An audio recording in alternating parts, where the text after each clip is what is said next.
The ancient Sumerian tablets describe the stories of the gods, their adventures, deeds, and battles leading to the creation of the heavens, the earth, and humanity. Many of these stories are interpreted to be describing planets and the formation of the early solar system. And in many ways, the theories appear to add up. However, as the tablet stories continue on, they are read in a different way, as if these gods were not deities at all, but physical beings who came to the earth and were involved in human history.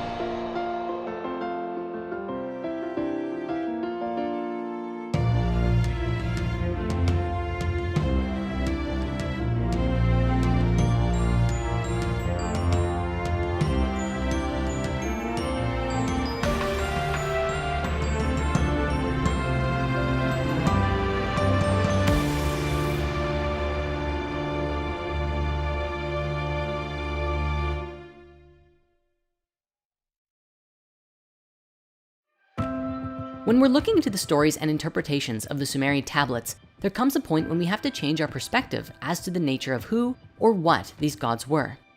For so long now, we've been observing the interpretations where these deities are essentially a storytelling method to explain the creation of our solar system in the form of planets. The electric universe and the Nibiru theory covers a few different possibilities about how these events could have transpired. However, as we look to the continuation of these stories, we begin to see the interpretations change. Looking at the Enuma Elish and a wide number of other Sumerian tablet stories, we see these gods interpreted as if they were actual physical beings who are believed to have played a part in the creation of humanity. This is one of the many reasons that interpreting the tablets are strange, and why historians may often choose to perceive the entire thing as a series of metaphors instead. In the main interpretation that came from Sitchin, he believed that these beings came from the planet Nibiru. However, other scholars who also interpret these gods as beings sometimes forego the conversation of Nibiru entirely and suggest instead that they simply came from somewhere else, such as the Pleiades, which are written about quite commonly in the tablets. Keep this in mind as we move forward, because while we'll be focusing on the general interpretations here, there are tons of variations and ideas about how this could have played out. Going back to the Enuma Elish, it ends with Enki or Ea creating humanity because Marduk commissioned it so. In other Sumerian stories, we find a similar description, except it is Enlil in the place of Marduk, because Marduk replaced Enlil in the Babylonian version. Enlil and Marduk are very similar though. They are both considered the supreme leaders of the Anunnaki. The only main difference is that Marduk is Enki's son, and Enlil is Enki's half-brother. But herein we find perhaps one of the biggest criticisms of Sitchin's work. Sometimes Ea or Enki appears as a planet, and other times he seems to be a flesh and blood deity. It can be very confusing, and it's up to all of us to explore the possibilities. Now, I suppose it doesn't really matter if we're looking at the entire story as an allegory, but observing it as actual historical events can definitely cause confusion in this regard. So for the sake of telling the story, we'll be using the name Ea to express the planet and Enki to describe the physical being. Just be aware that if you look these up online, you will find many places where their names overlap with each other in the mythologies. To that end, most of the deities you'll find have multiple names anyways. Enki is also known as Enkig, Nidamud, and Ninsiku throughout the various tellings. And as we previously described, he was the god of water, mischief, crafts, wisdom, and creation. Enlil, his brother on the other hand, was known as Elil and Nunamnir, and he was the Sumerian god of the air, and was more powerful than any other elemental deity, eventually being worshipped as the king of the gods. He was also the son of Anu, and together, the three of them formed a triad which governed the heavens, earth, and underworld, or alternatively, the universe, sky and atmosphere, and the earth itself. After Anu, Enlil was the most powerful of the Mesopotamian gods, keeper of the Tablet of Destinies, which contained the fates of both gods and humans. But in that case, who was Anu? And what were the Anunnaki? That's a great question, but before we can answer it, we're going to have to look at another question first. So let's do the time warp again and return to that burning question from so long ago. Who are the Nephilim? As we discussed, the Bible speaks of these people or beings called the Nephilim. There's a lot of debate today as to who and what these beings were. Looking back to the original Hebrew translation, we see the word Nephilim directly translates to the fallen ones. Today, many believe this to mean that they were fallen angels, which seems to be what was depicted in the 2014 film Noah. Sitchin, on the other hand, believed the translation was a bit different. He read fallen ones to mean those who came down, and that they didn't fall, but landed here in some kind of spaceship. To him, the Nephilim were the people of the fiery rockets. Of course, this is one of those translations that doesn't seem to often hold up well to scrutiny, but it's interesting given the context of these stories nonetheless. We should note that in his writings, Sitchin commonly used the name Nephilim in tandem with the Anunnaki, also written sometimes as Anuna. But personally, I'm not certain that this is the best use of these titles. You see, the Anunnaki are believed to have been the descendants of Anu, the Sky Father, and the two most prominent leaders of this group are Enki and Enlil. Beyond that, there's a lot of inconsistency between how many Anunnaki there were and what roles they fulfilled. For example, in the Enuma Elish, there's only a small handful of gods who are introduced. Tiamat, Enki, Marduk, you know the group. But then out of nowhere, Marduk places 600 gods on the earth and 300 in the heavens, and no explanation is ever given about who these gods were or where they came from. Later on in our own history, the ancient Hittites identified the Anunnaki as the oldest generation of gods, who were overthrown and banished to the underworld by the younger gods, which is curiously what is described in the Enuma Elish itself, and reflects the stories of the old Titan gods in Greece being overthrown by a younger pantheon. In the Bible, we see the following passage. The Nephilim were on the earth in those days, and also afterward, when the sons of God came into the daughters of men, and they bore children to them. Those were the mighty men who were of old, men of renown. Well, they better have been courtly and romantic, because if that line is implying anything else, I don't like it. The Bible describes that they were the offspring of the sons of God and the daughters of men, essentially making the Nephilim be a little bit more like demigods, a hybridized species born of the gods, who would have been the Anunnaki and humans together. It's theorized this could be where demigods in general came from, such as Hercules, who is the son of the god Zeus, and the mortal woman named Alcmene. The result of this made Hercules fully human, yet who had the gift of the tremendous strength of a god. Of course, depending on who you're speaking with, the concept of Nephilim could just come from a mistranslation of the Bible, and the Anunnaki being simply an ancient Mesopotamian archetype. For the sake of the story, I will be telling the tale from the perspective that the Anunnaki are physical beings. But as always, feel free to interpret this however you like, and please share your thoughts in the comments below as to what you believe these Anunnaki were. This story begins several 100,000 years ago and starts in the midst of a drama involving the Anunnaki, the planet Nibiru, and our Earth. Sitchin wrote that he believed that the planet Nibiru was inhabited with life at one point in its history. He wrote that the dominant species on the planet were bipedal in stature and had evolved conscious minds. They were the Anunnaki. These beings were said to be much bigger than we are today, with the women being about 10 to 12 feet and the men being 14 to 16 feet tall, which you might recall relates with the various levels of consciousness we explored way back in Spirit Science 11 and 12. The Anunnaki were not immortal, but they had exceptionally long lifetimes compared to what we're used to.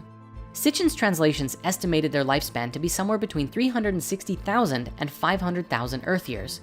However, another scholar, Lawrence Gardner, suggested the Anunnaki only had lifespans of 50,000 years. The Anunnaki have been described in several different ways. Most commonly, they're depicted as tall, bearded men, and sometimes there are women and children depicted as well. However, they sometimes are interpreted to have been crocodile-like in nature or with reptilian features. If you're familiar with a lot of New Age ideas, you might have heard of the idea of reptilians, which are said to be bipedal lizard creatures and are usually the antagonists in the human story. However, just as there are reptile humanoid statues from ancient Sumer, so too are the Anunnaki also depicted as bird-like, which Sitchin believed was simply their space helmets. Either way, both of these depictions of the Anunnaki, as reptiles or birds, are scarce, with the tall bearded men version being the most prominent.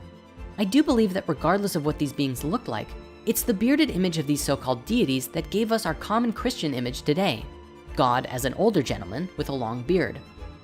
To that end, even Sitchin fought the idea that the Anunnaki were reptilian beings, and this was because he wanted his theory to fit with the Bible. To him, the gods could not be in the form of the biblical serpent. Nevertheless, these different depictions have given rise to a lot of online debate about what these beings could look like, if they're even literal physical beings to begin with. Many proponents of the reptilian theory suggest that these beings are actually shapeshifters as well, and can change their form at will, which is why there are different depictions of them throughout history. This adds an entirely new dimension to the discussion and gives rise to the popular conspiracy theory that they could even be living among us today in secret. At any rate, for the focus of this series, we're going to keep to the depiction of the Anunnaki as these bearded humanoids, and we'll come back around to the alternate depictions sometime later on. One of the most important Sumerian gods is the Sky Father named Anu. A number of Sumerian texts discuss Anu, but not all agree to every aspect of his existence, such as where he came from or what he actually is. Despite the fact that we previously observed Anu as Uranus, on an allegorical level, Anu could simply be the way that the Sumerians personified the sky, and therefore the Anunnaki are those who came from the sky and outer space. The name Anu is the root word of Anunnaki, which is sometimes translated as offspring of Anu or princely offspring. This is why Sitchin believed that they were the species that came from above and beyond our planet. Anu was the heavenly father, and those who descended from the sky were his children.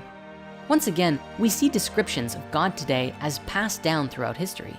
In Christianity, God is called the Heavenly Father, the origins of which we find with Anu, the ancient Sumerian god of the sky. According to Sitchin's translations and theories on the subject, the Anunnaki were technologically advanced beings living on the planet Nibiru. Let me also be clear that in Sitchin's book, The Lost Book of Enki, he puts forth a potential version of this ancient past drama, which is really epic, but also very elaborate and long. Honestly, this book would make a great Hollywood movie, just saying. Actually, in a way, it kind of already has. And I just want to take a moment to give a huge shout out to the band and team behind Messengers of the Wind, an animated rock opera that you can watch right now on YouTube. The whole thing is seriously amazing, and I just had to give it some mad props right here and now. As for today's exploration of this theory, we're just going to be going over the essentials. Otherwise, we could literally be here for a week. Sometime around 450,000 years ago, long after the event between Nibiru and the planet Tiamat, the Anunnaki began having a problem with their planet. As we discussed earlier, this planet had a very strange orbit, which took it far away from the sun for long periods of time. Sitchin interpreted from the tablets that the planet had a lot of internal heat, which kept things alive in the long distances of space. However, over time and with the cooling of the planet, and potentially even the widening out of its rather sharp orbit, Nibiru grew colder and colder during its long voyages away from the sun, and the planet was slowly becoming less habitable. Sitchin suggested that the Anunnaki scientists decided on a solution that would strengthen their atmosphere and hold heat in for significantly longer periods of time, making it possible to survive in the far reaches of space.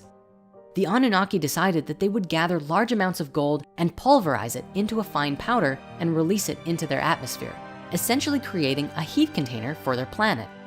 Believe it or not, our scientists have considered the exact same thing, putting light reflecting particles into our stratosphere to help fix the ozone layer and cool our ever-warming planet. And so, in their attempt to solve their problem, they began looking for large quantities of gold in our solar system, as their planet didn't have the large quantities they needed to coat an entire atmosphere with gold. The Anunnaki had the capacity of space travel, though Sitchin believed that at the time, they weren't much further advanced than we are right now, since they didn't seem to have the ability to travel to other solar systems in their search. They scanned all of the planets in our solar system until they found what they were looking for, large deposits of gold right here on Earth. As the story goes, when Nibiru first came into our solar system, the Anunnaki would deploy a team of workers to Earth's orbit with one singular purpose: to mine gold. In the process of doing this, they also established a way station on Mars, which would help in shuttling the gold back to Nibiru once it was mined. Sitchin also believed that they had, during this time, built the face on Mars as a monument to an Anunnaki who had died there, after playing a pivotal role in finding the gold, which was going to save their planet. To lightly touch on the subject of the face on Mars, when you investigate this yourself, you'll find two prominent stories. One is the official response from NASA, which says that it's just a natural rock formation which, due to the way the light was hitting it at the time of the photograph, created this image of a face, but ultimately, it's just an illusion. Generally, those who question this perspective are often subject to ridicule. And so of course we have to go there. It wouldn't be spirit science if we didn't. On the other side of the spectrum, you'll find ex-NASA scientists and astronauts, retired US Army command sergeants, and a university physics professor, along with a number of ancient astronaut and conspiracy theorists who put forth that the face, along with a set of nearby mountainous structures that look an awful lot like pyramids, are the remnants of an ancient civilization. Now, please know that I fully understand this is a huge claim and one that we don't take lightly. So please allow me a moment to share with you what we've come up with while investigating this whole thing. In a lecture given in 2009, Bob Dean, a retired command sergeant major, said the following. Ladies and gentlemen, my government, NASA, NASA, which many of us in the United States say stands for never a straight answer, proceeded to erase 40 rolls of film of the Apollo program. The flight to the moon, the flight around the moon, the landings on the moon, the walking guys here and there. They erased, for Christ's sake, 40 rolls of film of those events. Now we're talking about several thousand individual frames that were taken that the so-called authorities determined you did not have a right to see. Oh, they were disruptive, socially unacceptable, politically unacceptable. I become furious. I'm a retired command sergeant major. I was never famous for having a lot of patience. Now, another man named Brian O'Leary, who was a NASA astronaut and a close friend of Carl Sagan for many years, expressed in an interview with Project Camelot that a huge rift was created in their friendship over the face on Mars. Carl and I debated this, and it was very disappointing to me because not only was Carl wrong, he also fudged data. He published a picture of the face in Parade magazine, a popular article saying that the face is just a natural formation. But he doctored the picture to make it not look like a face. And I began to realize just directly, from a scientific point of view, not only hearsay, that this man was colluding with NASA, that there might be more to this than before. And then when I started studying things like MJ-12 and other organizations that were covering up the UFO phenomenon, Carl was on a committee with a number of notable people. There was a report issued by the Brookings Institution in 1961, and that's about when I knew Carl. During those years, the 60s mostly, is when I worked closely with him, that he and this other group said, well, if any ETs ever showed up on the Earth, it has to be covered up. That's the only way we're going to be able to manage this, because if we can't, it would be too much of a culture shock. So their recommendation to the government in 1961 was to cover up the UFO phenomenon. And I think in a way that provided a justification for the ongoing cover-up. Way back in '61, was to keep things secret. But Bob and Brian aren't alone in their claims. We also find very accomplished scientists and mechanical engineers who are involved with NASA who basically share the same story. We'll share some links in the author comments so that you can read up on all of these responses to Cydonia and the face on Mars. And with that, it's about time we return to our story. Now in the Enuma Elish, it says that Marduk placed 300 Anunnaki in the heavens and 600 on the earth, or the netherworld, depending on the translation. And all of these Anunnaki were led by 12 leaders. Sitchin believed that this was attempting to describe that there were 600 worker Anunnaki who came to Earth to dig the gold, who were led by 12 supervisors or bosses. The 300 gods in the heavens were believed to be another 300 Anunnaki who stayed in orbit on their mothership above the surface of the planet, similar to how we have the International Space Station in orbit today. To begin their mission, the Anunnaki first went to the Middle East. Sitchin believed it to be in the area of present-day Iraq, where in 7 days they established Eridu. Eridu is commonly believed to be the oldest Sumerian site across all of Mesopotamia. And is it possible that this is where the 7 days of creation come from in Genesis? Either way, it was here that they established their headquarters. For the gold, however, they went to mine a specific valley in Southeast Africa, where the largest natural deposit of gold was known to be. Of the 12 supervisors, Enlil was the leader of the whole operation, and Enki was second in command. The Anunnaki carved deep into the earth and dug large quantities of gold. Then, every 3,600 years when planet Nibiru came around, they would shuttle the gold to their homeworld and return to digging while Nibiru traveled its orbit again. Now, according to Sitchin and supporting theorists, they dug for a very long time, about 100,000 to 150,000 years before the rebellion took place. Somewhere between 300,000 and 200,000 years ago, the Anunnaki workers rebelled against their bosses. They did not want to keep digging in the mines. One can easily imagine them saying, "We've been digging gold for 150,000 years and we're tired of it. We're done." The rebellion presented a problem for the supervisors and something had to be done. This is where Enlil and Enki come into the story in a very prominent way. If you recall, in the original Sumerian story, we had two versions of the conception of humans. In one, it was Namu's idea, and in the other, Enlil told Namu the idea, who gave it to Enki.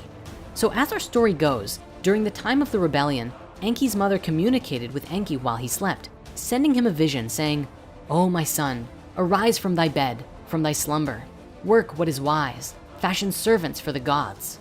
Due to the variations, it's not clear about where the true origins of this vision come from, but nevertheless, Enki awakens from this vision-filled slumber and suggests creation of servants for the gods. According to the story, Enki himself creates human beings out of a mixture of clay and the blood of the slain Kingu. This is another time where we have two different interpretations converging on each other, because earlier we saw how Kingu was interpreted to be the moon, but now Kingu seems to be a being with flesh and blood, for it is with Kingu's DNA that provides the necessary ingredients for human genetics. What is Kingu, really? Looking at the rest of this description, we see a few more possible interpretations. To some, the term clay doesn't mean like physical clay, but earthly matter, including pre-existing life. And many believe that this line actually means that humans were created in a synthesis of Anunnaki DNA and the DNA of the highest form of primitive life available on the earth. This then would suggest that humans weren't necessarily created, but came from a modification of an earlier hominid species, which was most likely either Homo erectus or Homo heidelbergensis. For years, we've been struggling to find the missing link between our species, Homo sapiens, and our predecessors, and this search is still taking place today. Perhaps this is our missing link. What's especially interesting about this is the timeline, because we currently understand that Homo sapiens emerged roughly 200,000 to 300,000 years ago, which is said to be right about when the Anunnaki rebellion took place. Throughout the tablets, genetics and the transformation of the human being are recurring themes. In the Flower of Life books, which originally put a lot of different pieces together in these stories, Drunvalo puts forth another piece of information that is very intriguing. He describes that in order to create a new species, you need both a father species and a mother species. Just like in order to create a child, you need a mother and a father. Drunvalo said that the Anunnaki were our mother species because they did the actual birthing, and that our father species were actually the Sirians, or at least a species from the star system Sirius. So to be very clear, these beings came from Sirius, not Syria, which is one of the closest stars to us and the brightest star in the sky. Well, not counting the sun. Okay, second brightest. Now, while the Anunnaki were primarily a third-dimensional species, the Sirians were fourth-dimensional, and so were able to come to our planet in a way that was probably like tessering from A Wrinkle in Time. In a stunning ritual, he described that these beings traveled here interdimensionally and entered directly into the womb of the halls of Amenti and before the Flower of Life, the sacred heart of all consciousness on the planet. Because they understood everything was light and energy, in their fourth dimension, they created 32 rose quartz slabs and then laid down upon them and entered into a long meditation, conceiving a new consciousness. Then Enki on the third dimension created a laboratory human egg, a genetic fusion of Anunnaki DNA and the DNA of the previous hominid species, and put them into Anunnaki women who were volunteering to do this. The new seeds of consciousness created by the Sirians then entered into the eggs and impregnated the women who nurtured them for what probably felt like 9 months or so and bore them as children. Now, let's be clear that this part about the Sirians is not found in the Sumerian tablets themselves, and so it's not grounded in any ancient writing. But it's a very compelling idea nonetheless, especially because of its implications, that the Anunnaki developed our bodies, but not our souls. And I mean, who knows? Maybe they were the bird people. Then again, it might all just be a fun idea and nothing more, because just as much as the Sirians could be said to be our father species, It could also be said that Homo erectus was our father species, the seed that was nurtured into something new. Ultimately, after all was said and done, the tablets write that the Anunnaki had created an entirely new species of life on planet Earth, and that species was us. The legends in the ancient tablets are very clear that the Anunnaki created humans to support and serve the gods and help maintain all of creation. A lot of questions still remain though. What happened once we were created? And how did we earn our freedom? The plan for the Anunnaki was to create a more advanced race than Earth had at the time, to use for the purpose of mining gold and performing other laborious tasks. This, according to these interpretations of the ancient Sumerian records, was our original purpose as a species, a slave race to mine gold. Sitchin believed that the Anunnaki's original intention was to use us to mine all of the gold that they needed and then destroy our race and leave the planet once they had no more use for us. What's amazing about this interpretation is that there are some incredible discoveries we've made in recent years that lend some merit to the story. As we previously discussed, we have first the timeline itself. The sudden emergence of Homo sapiens 200,000 to 300,000 years ago is a huge piece in the puzzle. What caused this dramatic jump in evolution from Homo erectus or Homo heidelbergensis at this time frame? Today, archaeologists still have a difficult time explaining it. I don't want to outright suggest that it was explicitly the Anunnaki. Maybe it was a big cosmic monolith from 2001, A Space Odyssey. That'd be pretty cool. Then again, the tablets say it was Enki. So let's go with that for now. Now, here's where we have something very curious. And if you haven't heard it before, brace yourself because it's pretty amazing. Right in the area where the Sumerian records state that we mined gold, archaeologists have found what may actually be gold mines. And these ancient ruins are believed by some to date back as far as 200,000 years. Stay open while we go through this because there's a lot of mystery here and even more debate around the nature of these ruins. So we'll do our best to cover all sides of the argument. Archaeologists, anthropologists, and historians don't really have an answer about how these colossal sites could exist back from 200,000 years ago, which is why many still debate that they're only 25,000 years old, or somewhere between those numbers. The general consensus in the mainstream world is that they're just early human settlements, not gold mines. However, even if this is true, even if these sites are not ancient gold mines, the magnitude of these ruins, even dating them at their most recent date, throws a huge wrench in our modern preconceptions about the origins of agriculture and civilization, with historian Professor Peter Delius and archaeologist Dr. Alex Schumann putting forth that they are a clear indication of an ancient technological and agricultural innovation long before the colonial era. Along with these amazing insights, we also have the discovery of what is now called Adam's calendar, which is a curious arrangement of ancient blocks aligned perfectly with the movements of the sun, solstices, and equinoxes. Today, these sites are known as the Baconi ruins, named after the Baconi people who trace back to the early 16th century, despite clear evidence that these ruins date back thousands upon thousands of years prior. The ruins themselves today are generally neglected by the government and heritage institutions and are getting damaged over time, but some have been saved thanks to the initiatives of private owners. These ruins are a giant complex of circular structures connected by channels and suspended in an expansive web of agricultural terraces. If we assume these were dwellings, some suggest it could have held an absolutely massive population, which is unimaginable to think something like this could exist so long ago. But now, here's where things get even more interesting. Extensive electronic measurements that took place of these ruins in 2011 have shown that the circular stone ruins are actually energy generating devices using the natural sounds that emanate from the earth to create strong electromagnetic fields as a result of sound amplification. The shapes of these circular ruins are specific and unique because each circle represents the cymatic pattern of the sound energy as it appears on the surface of the earth at that point. And just briefly, in case you're unfamiliar with it, cymatics is a word derived from the Greek chyma, meaning wave, and ta chymatica, meaning matters pertaining to waves. The study of cymatics was pioneered by a Swiss medical doctor and natural scientist named Hans Jenny. He was able to create a physical representation of vibration, or how sound manifests into form through the medium of various materials. This fascinating work offers profound insights into both the physical sciences and esoteric philosophies, and illustrates the very principles which inspired the ancient Greek philosophers.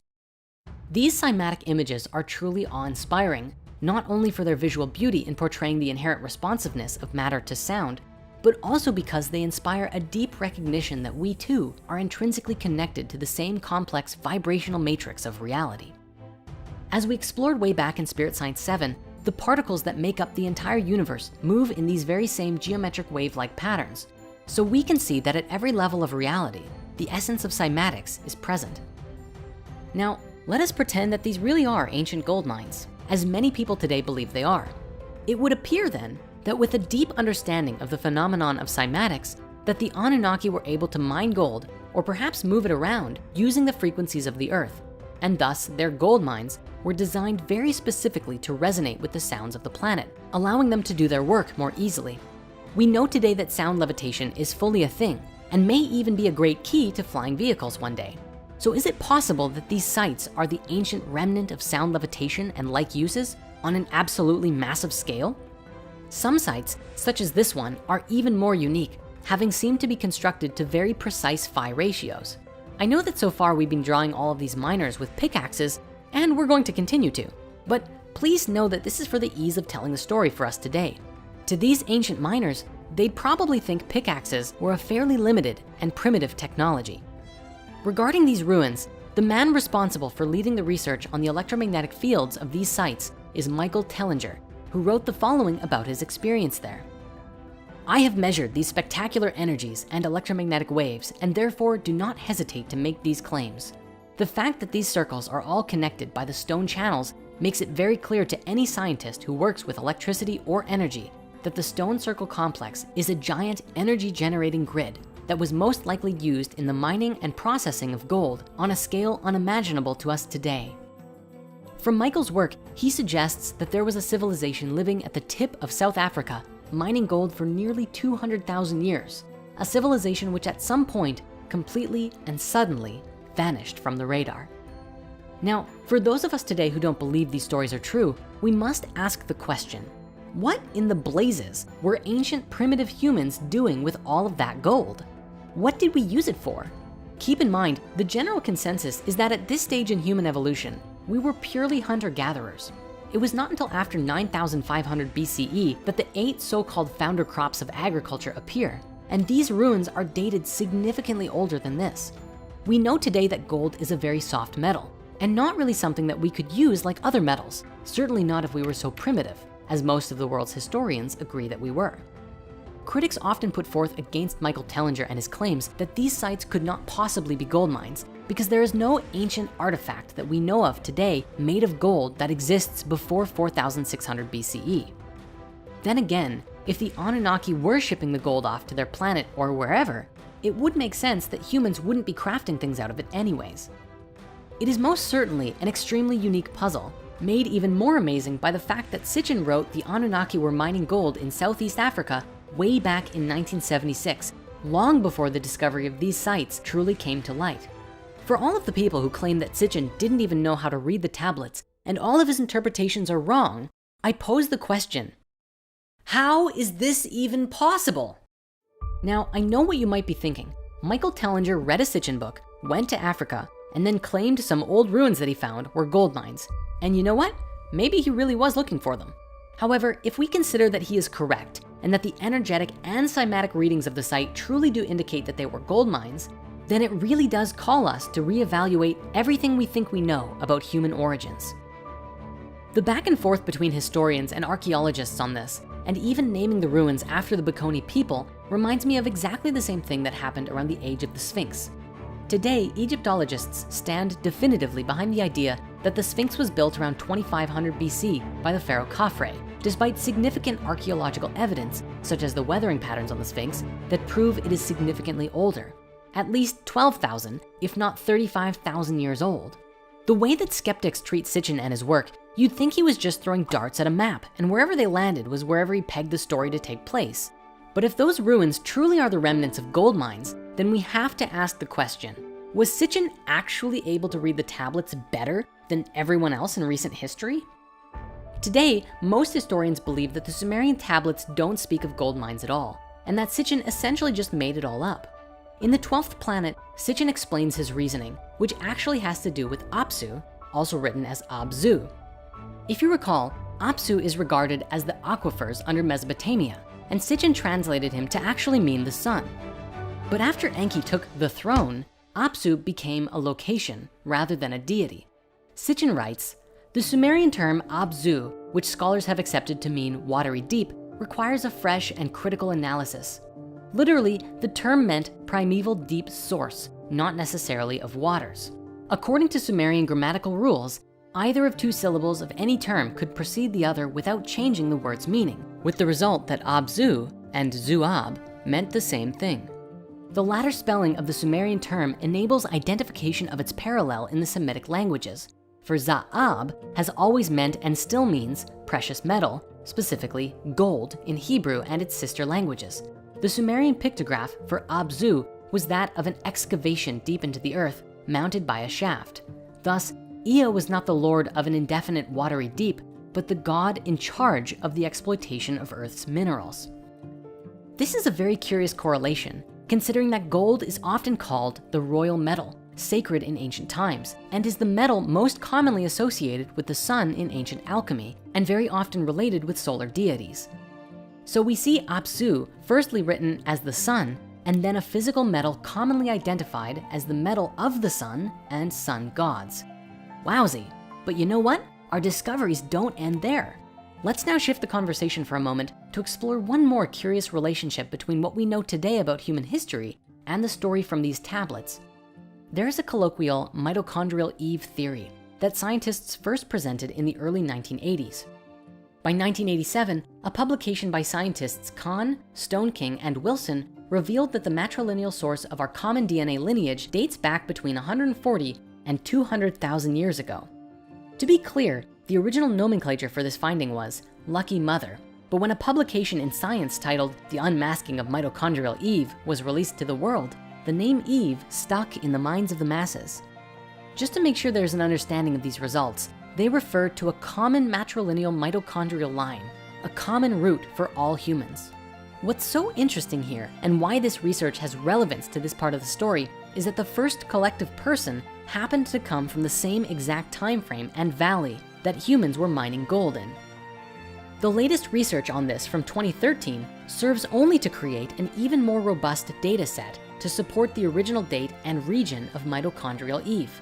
Isn't it so remarkable that the original theory and still prevalent out of Africa theory of human origin just so happens to point to the same valley where the Sumerian records say that it all started? Coincidence? You decide. Let's now bring ourselves back to the story, sometime around 200,000 to 300,000 years ago, when Enki created humanity. If you are knowledgeable of Greek mythology, this part of the story sounds very familiar to Prometheus, the ancient titan who created humanity out of clay. Like Prometheus, Enki stands up for the human race when in conflict with the gods, most of all, Enlil. From a more scientific perspective, the tablets seem to depict Enki as a geneticist who used some form of advanced technology to clone and create this new kind of human. There's even tablet images that depict a pattern that looks an awful lot like a DNA strand. Despite Enki's work, Enlil was still in charge of the operation and would command Enki to modify the genome as he required. Sitchin explains that the combination of earthly clay mixed with divine blood to create the prototype of man is firmly established by the Mesopotamian texts. We also see this reflected in Genesis 2, where Elohim fashioned Adam from the clay of the soil, and he blew in his nostrils the breath of life, and Adam turned into a living being with a soul. The Hebrew term commonly translated as soul here is nephesh, that elusive spirit that animates a body and seemingly abandons it when the physical form dies. Interestingly, the term Adama, after which the name Adam was coined, originally meant not just any earth or soil, but specifically dark red soil. The Hebrew name for the color red is also Adam, which stems from the word for blood. This name Adam employed a Sumerian linguistic play of double meanings. The Adam could mean several things: one of the earth, one made of dark red soil, and especially the one made of blood. The Sumerian texts also speak of attempts to craft a perfect primitive worker, which along the way resulted in deformed humans created by Enki and the mother goddess Ninhursag, which you might remember from her other name in the Babylonian story, Damkina. Essentially, In an attempt to perfectly match the genome of their human prototypes with the Anunnaki, there were some mistakes that were made along the way through a process of trial and error. Ninhursag also has another name called Ninmah, and in one particular ancient story called Enki and Ninmah, describes a bunch of awkward failures. In the story, Ninmah produces a man who could not bend his outstretched weak hands, one who could not close his eyes, one with both feet broken, one who was just an idiot, a man who could not hold back his urine, a woman who could not bear children, and a being who had no sex organs at all. With each new failed attempt at a proper functioning human, Enki finds a place for them in society, often as servants for the king. Sitchin theorized that the story recalls the first phase of the existence of the hybrid man, a being in likeness and image of the gods, but incomplete in some ways, including sexually, lacking in quote unquote knowing. However, they were still useful to the Anunnaki's plan as servants in some way, shape, and form. According to this theory, for many thousands of years, Enki continually cloned and created new proto-humans who would grow up to become minors. However, these beings were sterile. They could not reproduce. During the period in which they grew into adults, these first humans were placed in an area where they could be contained and not leave. Sitchin believed that it was only when they grew up enough to be useful to the Anunnaki that they were transported to the mining area in Africa.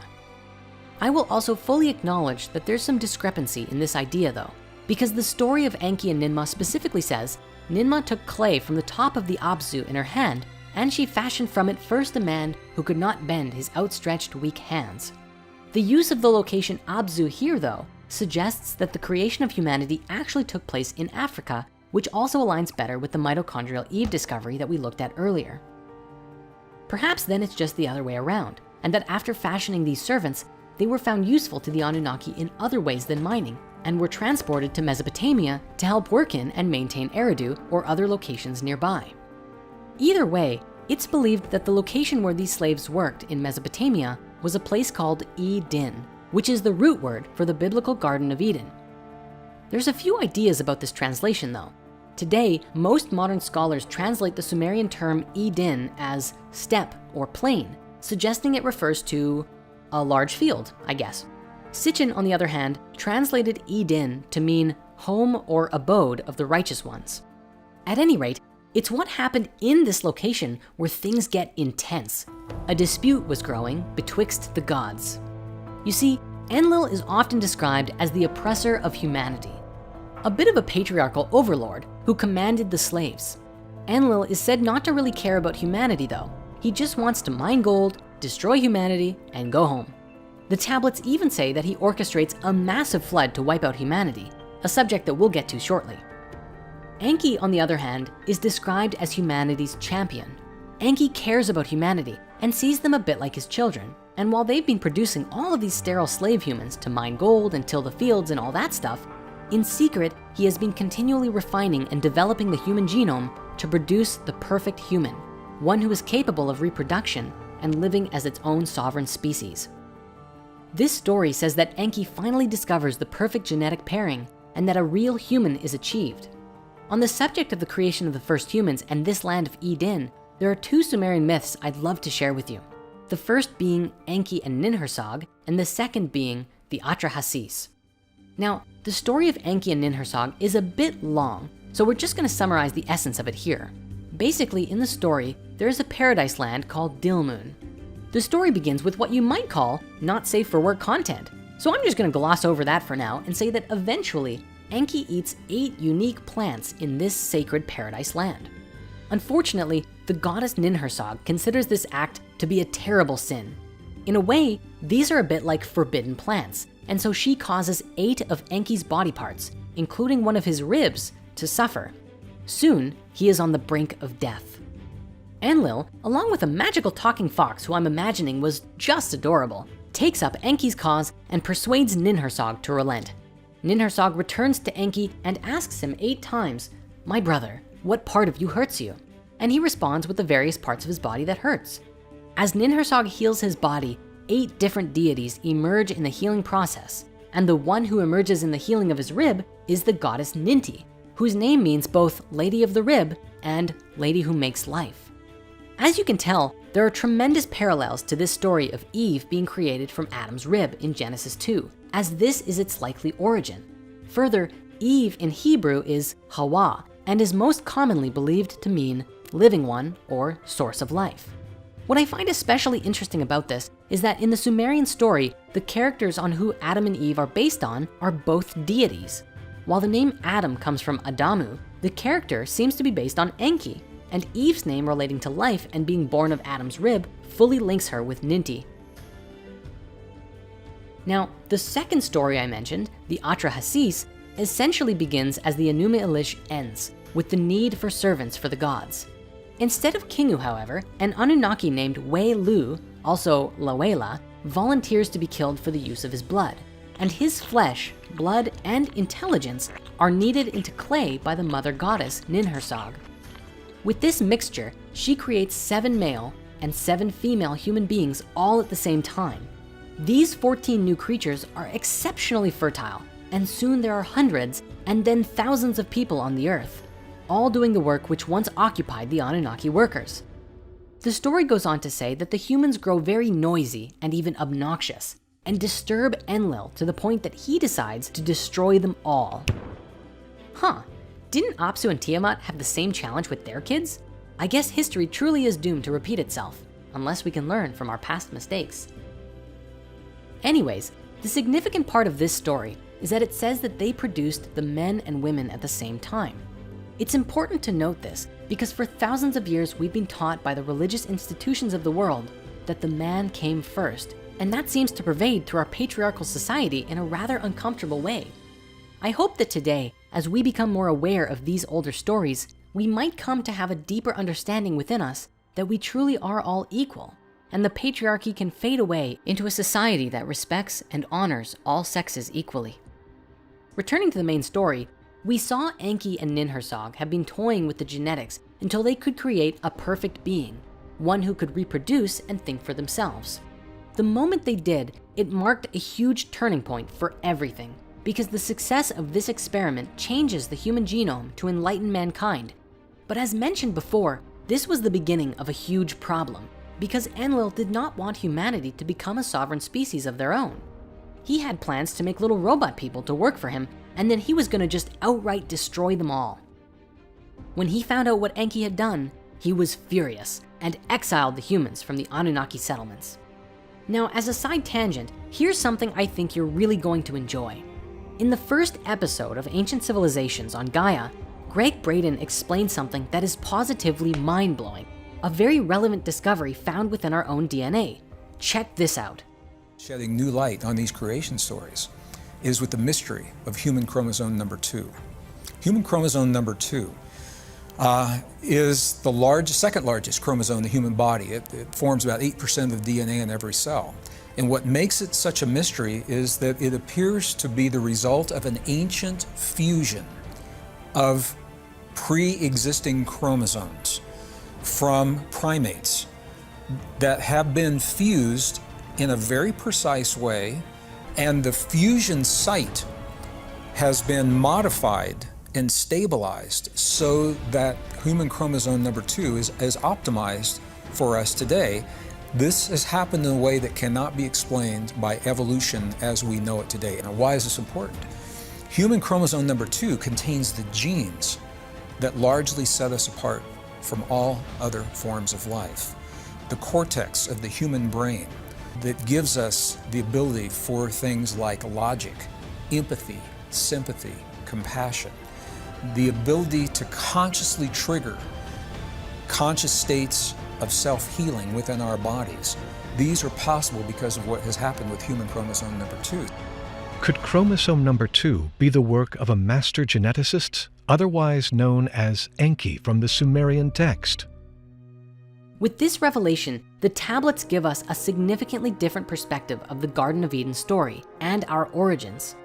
Now, at this time, I have to encourage you to really practice looking at this openly without judgment or fear, because there are deep roots within our psyche from generations of institutional Judaism and Christianity that have essentially indoctrinated us into believing a very specific ideology. For example, the serpent in the Garden of Eden is said to be Satan. Generally, if you suggest an alternate interpretation to this, people naturally assume you must be evil yourself. So with that as a disclaimer, we get to see that the myths on which the Garden of Eden story were based actually suggests that the character who eventually was written to be the snake was really freeing us from our captivity. It was due to Enki's modification that we tasted a form of knowledge that we were not previously capable of comprehending, thinking for ourselves, becoming self-aware, and capable of doing anything because we were no longer running on the Anunnaki programs, but our own unique consciousness. However, this also came at a price. We were capable of doing anything, including experiencing within us both good and evil. We had tasted from the fruit of knowledge of good and evil. Perhaps this is why the snake was written to be Satan in the creation of the Old Testament, because they had stories of paradise and gods from their ancient history, and the authors naturally assumed that the exile from the Garden of Eden was a punishment. In a way, it was, because we had to learn to fend for ourselves from now on. But ultimately, that would bring us to, over the next thousands of years, evolve our consciousness higher and higher and become the beings that we are today. The beautiful thing is, we're still growing, and one day we will evolve to the point where we will know and understand that we are all connected, and we will travel and explore the universe and experience a life almost unimaginable to us today. Now, there's one more fun thing about all of this that I wish to share with you. Genesis 3:8 says, "Then the man and his wife heard the sound of the Lord God as he was walking in the garden in the cool of the day. And they hid from the Lord God among the trees of the garden. But the Lord God called to the man, 'Where are you?' He answered, 'I heard you in the garden, and I was afraid because I was naked, so I hid.' And he said, 'Who told you that you were naked? Have you eaten from the tree that I commanded you not to eat from?'" Okay, let's break this down. First, God is walking through the garden. He's walking, implying he has a physical body. In this classic scene, God is walking through the garden calling for Adam and Eve. He doesn't know where they are. He's God, but he doesn't know where Adam and Eve are? He calls for them and they come. He doesn't know that they ate the fruit until he sees them trying to hide themselves because they are ashamed. It is only then that he realizes what they've done. Now, is it just me, or is it a little curious that a being considered an omnipotent creator deity would both have a body, misplace his creations, and then not know what they've been up to while he was out? On top of that, the name used for God in the original Hebrew Bible is Elohim, and this is a word which is not actually singular, but plural. It gives support to the idea that the God the Bible is describing was not a singular being, but a race of beings, or at least multiple physical beings. And as we saw earlier, when Enlil found out what Enki had done, he was furious. But regardless of what Enlil had commanded, human beings were created, and this set them on a path. Humanity stepped into a new beginning, free of slavery, and into a journey of self-discovery. What's more amazing is that all of this was inscribed in the Sumerian tablets over 2,000 years before the Bible was ever written down. When discussing the story of the history of humanity, this is the part where there's a bit of a break in the chain, making it very difficult to discern the truth. Keep this in mind for this chapter specifically, because the ancient accounts are very fragmented and their meanings are not always agreed upon. You see, most stories in the Sumerian tablets document the creation of humanity and then usually are fragmented until the story of the flood. The flood is a huge discussion of its own and one that we're going to be exploring very soon. However, there is a big mystery of what happened in the middle. In order to make sense of it, we have to look to a few different sources. It's definitely one of those subjects that I really encourage keeping an open mind about, because there are several different key versions and stories about what happened, from James Churchward's account of Mu, to the Book of Enoch, to Plato's account of Atlantis, which may have even come from ancient Egypt. Along with that, we will also touch upon the Emerald Tablets of Thoth and other myths and legends from around the world, and of course, Drumvelo's account from his books, The Ancient Secret of the Flower of Life, which, as we mentioned before, did an amazing job of putting a complete story together only a few decades ago. According to Drumvelo's version, from the time of Adam and Eve, our race developed in two strains, one that could live free from enslavement, although they were still monitored, and the others that were destined for a life of slavery. After the first humans were born, they moved away from Eden to another part of Africa or Eurasia, where they were allowed to grow and develop their consciousness. Eventually, there was a consciousness shift, and these early humans migrated to a place that was very isolated from the rest of the world. The place that we moved to was called Mu, though commonly today it's known by the name Lemuria. When you begin to research Lemuria, you find some interesting things. The original theory for Lemuria was that it actually was an island or a stretch of islands located in the Indian Ocean, connecting Madagascar to India. The name Lemuria actually came about from a 19th century controversy over Darwin's origin of species. Defenders of his theory had trouble explaining how a certain species, specifically lemurs, became distributed in Madagascar and India, but not in Africa or the Middle East, connecting the land masses. It became suggested that at one point, a land bridge existed in the Indian Ocean, which they named after the lemurs they were studying. Thus the name Lemuria came to be. The concept of Lemuria was quite popular for a while, before losing relevance due to the evolution of continental drift theory, where the continents existed together as Pangaea. The name Lemuria was then later applied in modern spiritual circles to the legends of Mu, which is sometimes also called Pacifica. Anyway, so what is Mu? Well, the legend of Mu first began in the writings of Augustus Le Plongeon, after his investigations of the Mayan ruins in the Yucatan. His work with translating parts of the Popol Vuh led him to believe that Mu was associated with the lost continent of Atlantis, and wrote about it as such. However, Mu as a lost continent in the Pacific began with a man named James Churchward, who met with Plongeon and his wife in 1885 after their 12-year excursion in the Yucatan. The hypotheses are featured in a series of books written by Churchward between 1926 and 1933. He claimed that when he was a young man serving as a soldier in India, a high-ranking temple priest showed him an ancient set of clay tablets that only 2 others could read. James said that he convinced the priest to teach him the ancient language, and that upon reading them, he learned that they came from a place where man first appeared, Mu. James gave a vivid account of an ancient advanced civilization, the Nakals, who flourished sometime between 50,000 and 12,000 years ago. Mu was said to have 64 million inhabitants and 7 major cities, with colonies established throughout the other continents. The entire population was separated into 10 tribes and followed one government and one spirituality. He said that the continent was located in the Pacific Ocean and was 5,000 miles east to west and 3,000 miles from north to south. He also stated that it had massive plains, vast rivers, rolling hills, large bays and estuaries, and that eventually it was obliterated in almost a single night after a series of earthquakes and volcanic eruptions.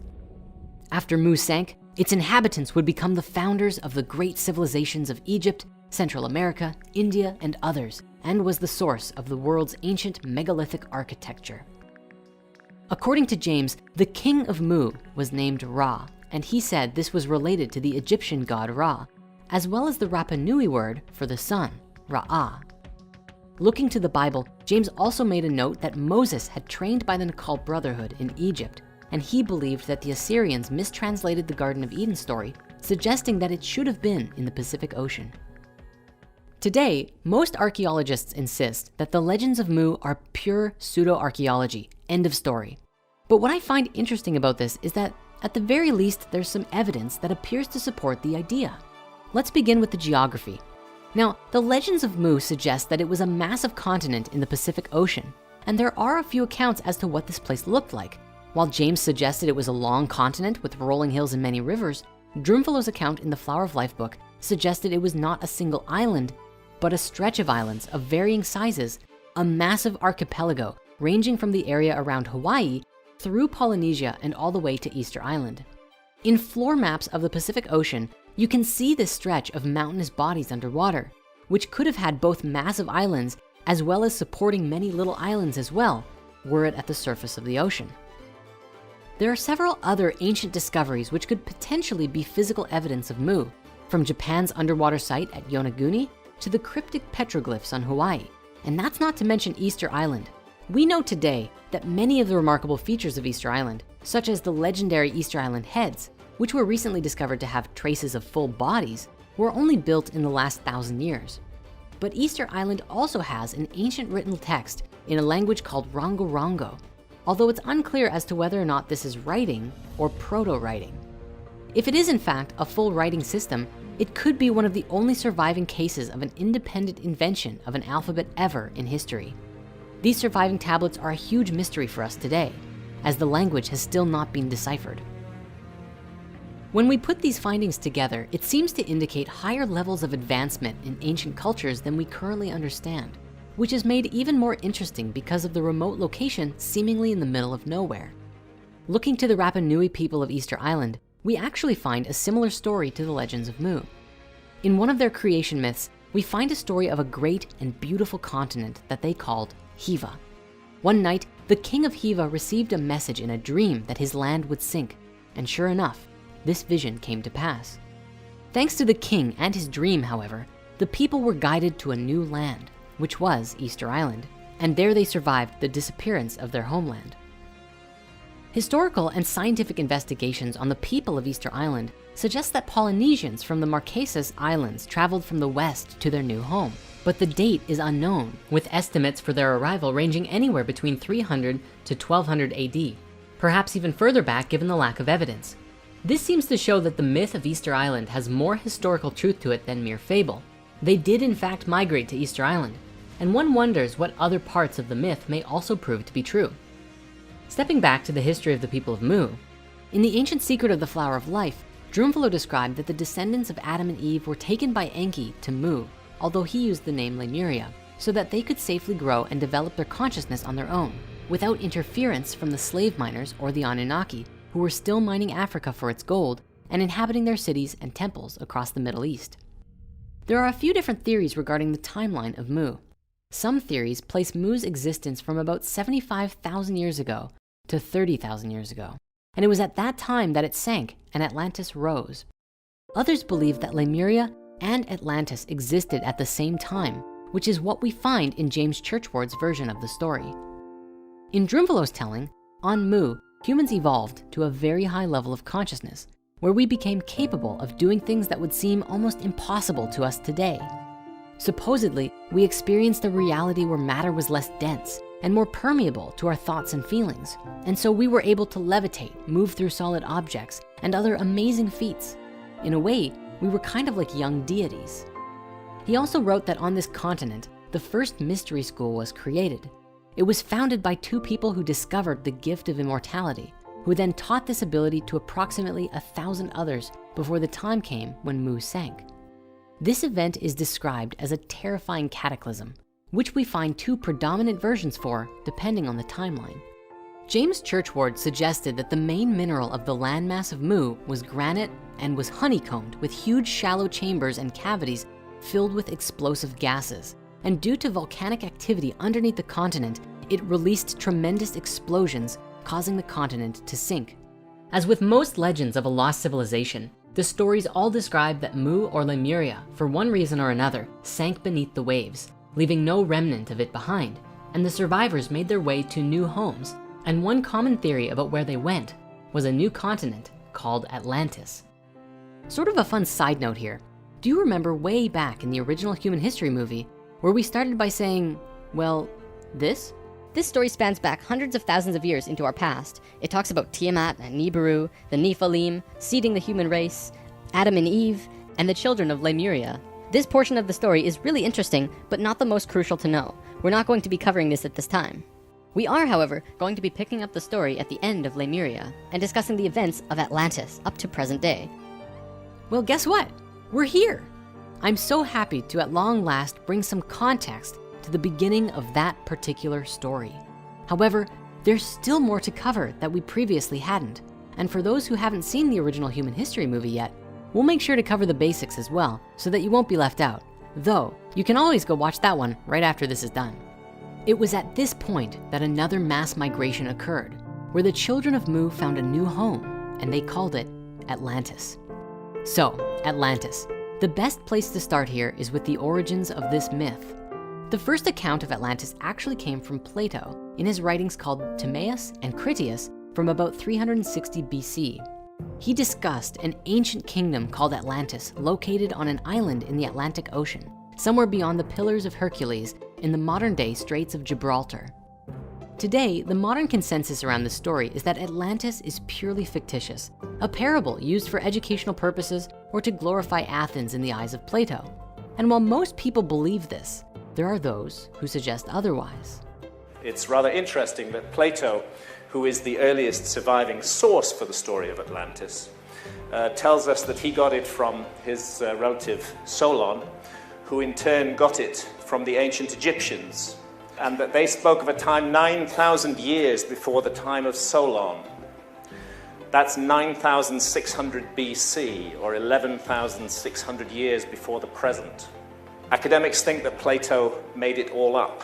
But if Plato made it all up, it's extraordinary that he chose that date and that time, around 12,000 years ago, because that was absolutely at the peak of the meltdown of the last ice age, when there was indeed global flooding. The story of Atlantis tells the tale of a maturing humanity who had developed a civilization on a large island often believed to be in the Atlantic Ocean. In the Flower of Life books, Drunvalo shares this image of Atlantis, a rough generalization of what it might have looked like. We also find this diagram inside the book of the Emerald Tablets, of which we'll be looking at shortly. But with that said, it's been widely theorized that if there is an ancient lost civilization, it's most likely hidden somewhere under the ice in Antarctica.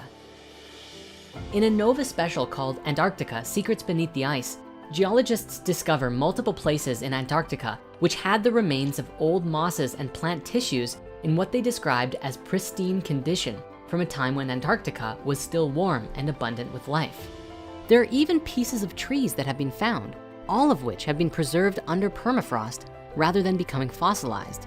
The geologists in this video describe that the bits of nature are not from millions of years ago, but relatively recent history. This is a landmark and paradigm-shattering discovery, because even today, if you do some research, you'll find that the general consensus is that Antarctica was last ice-free 3.5 million years ago, and the remnants that were just discovered there prove that number wrong entirely.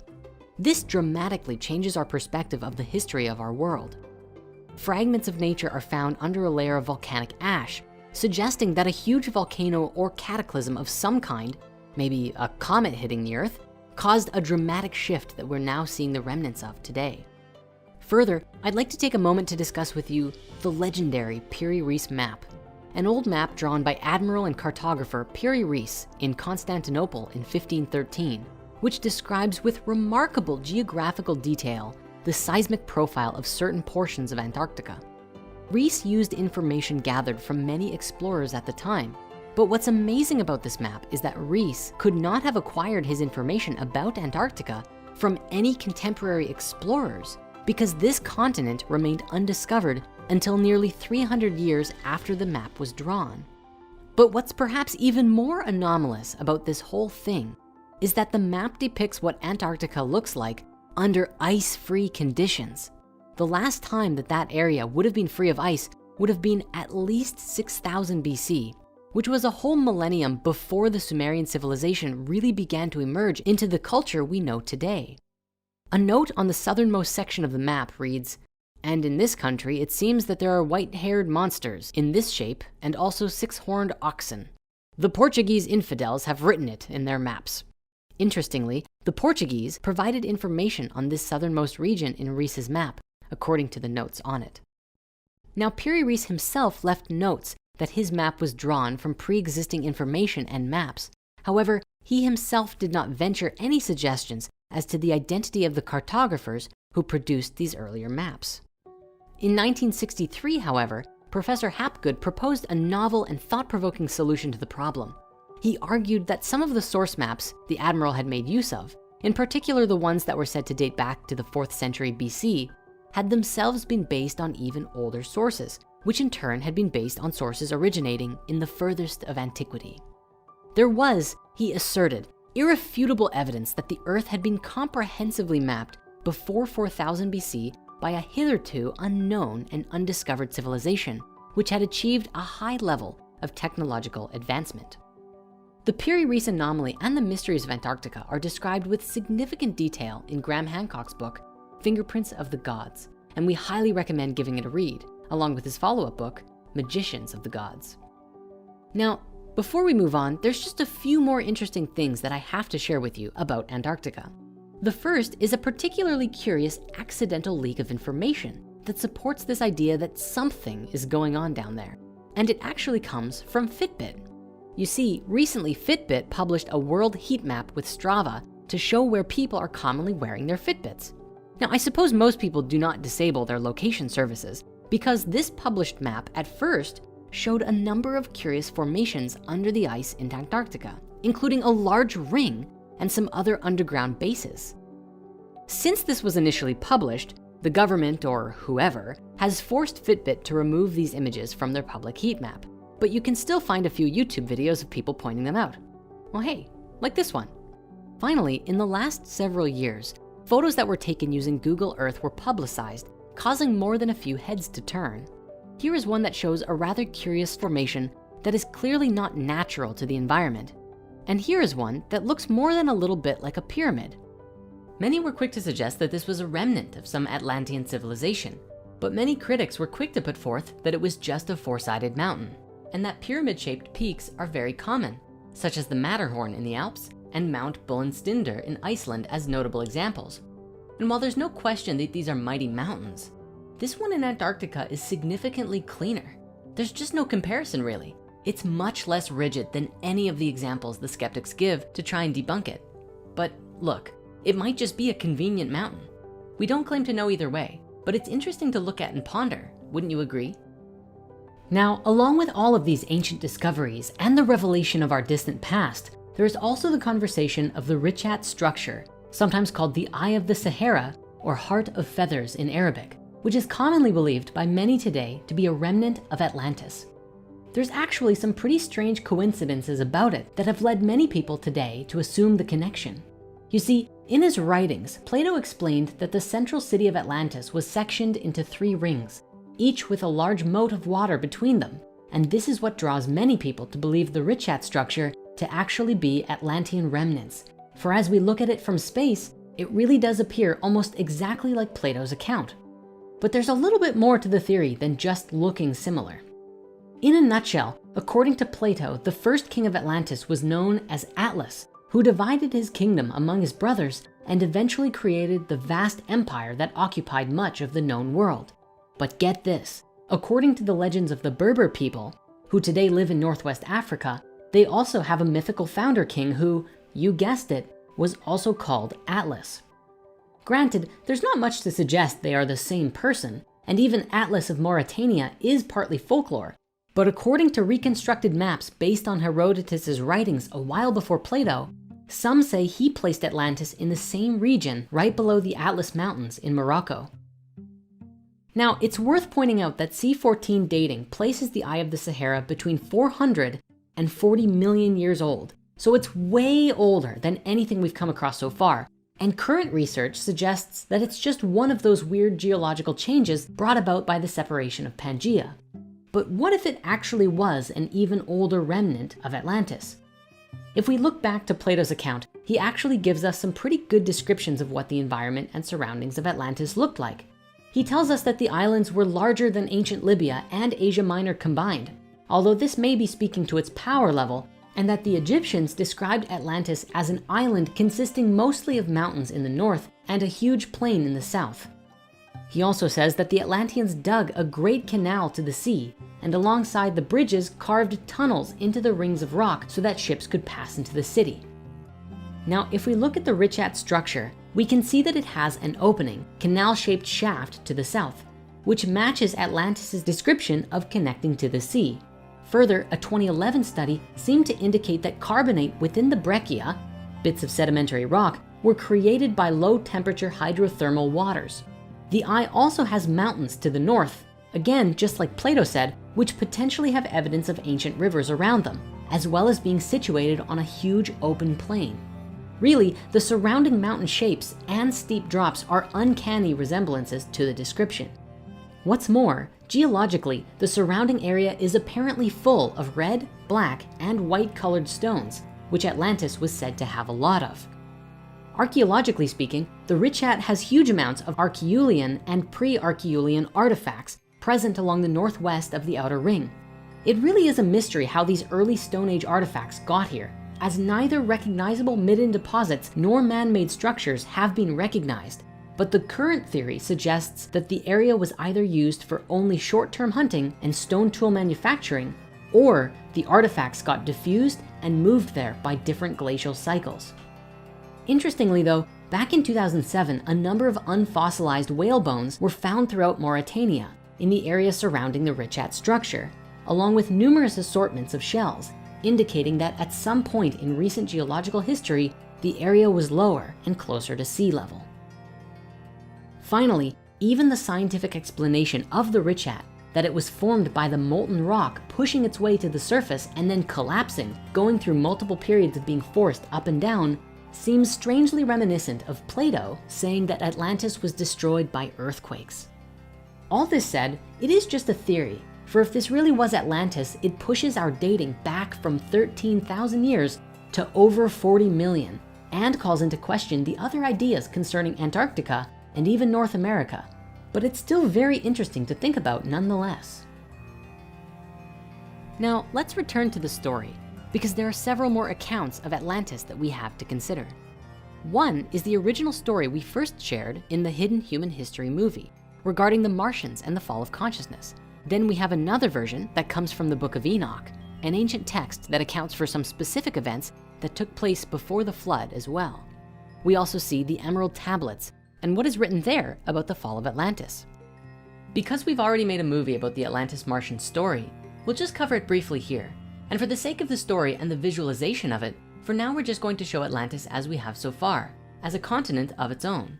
But keep in mind that this is kind of a placeholder, as Atlantis is a great mystery.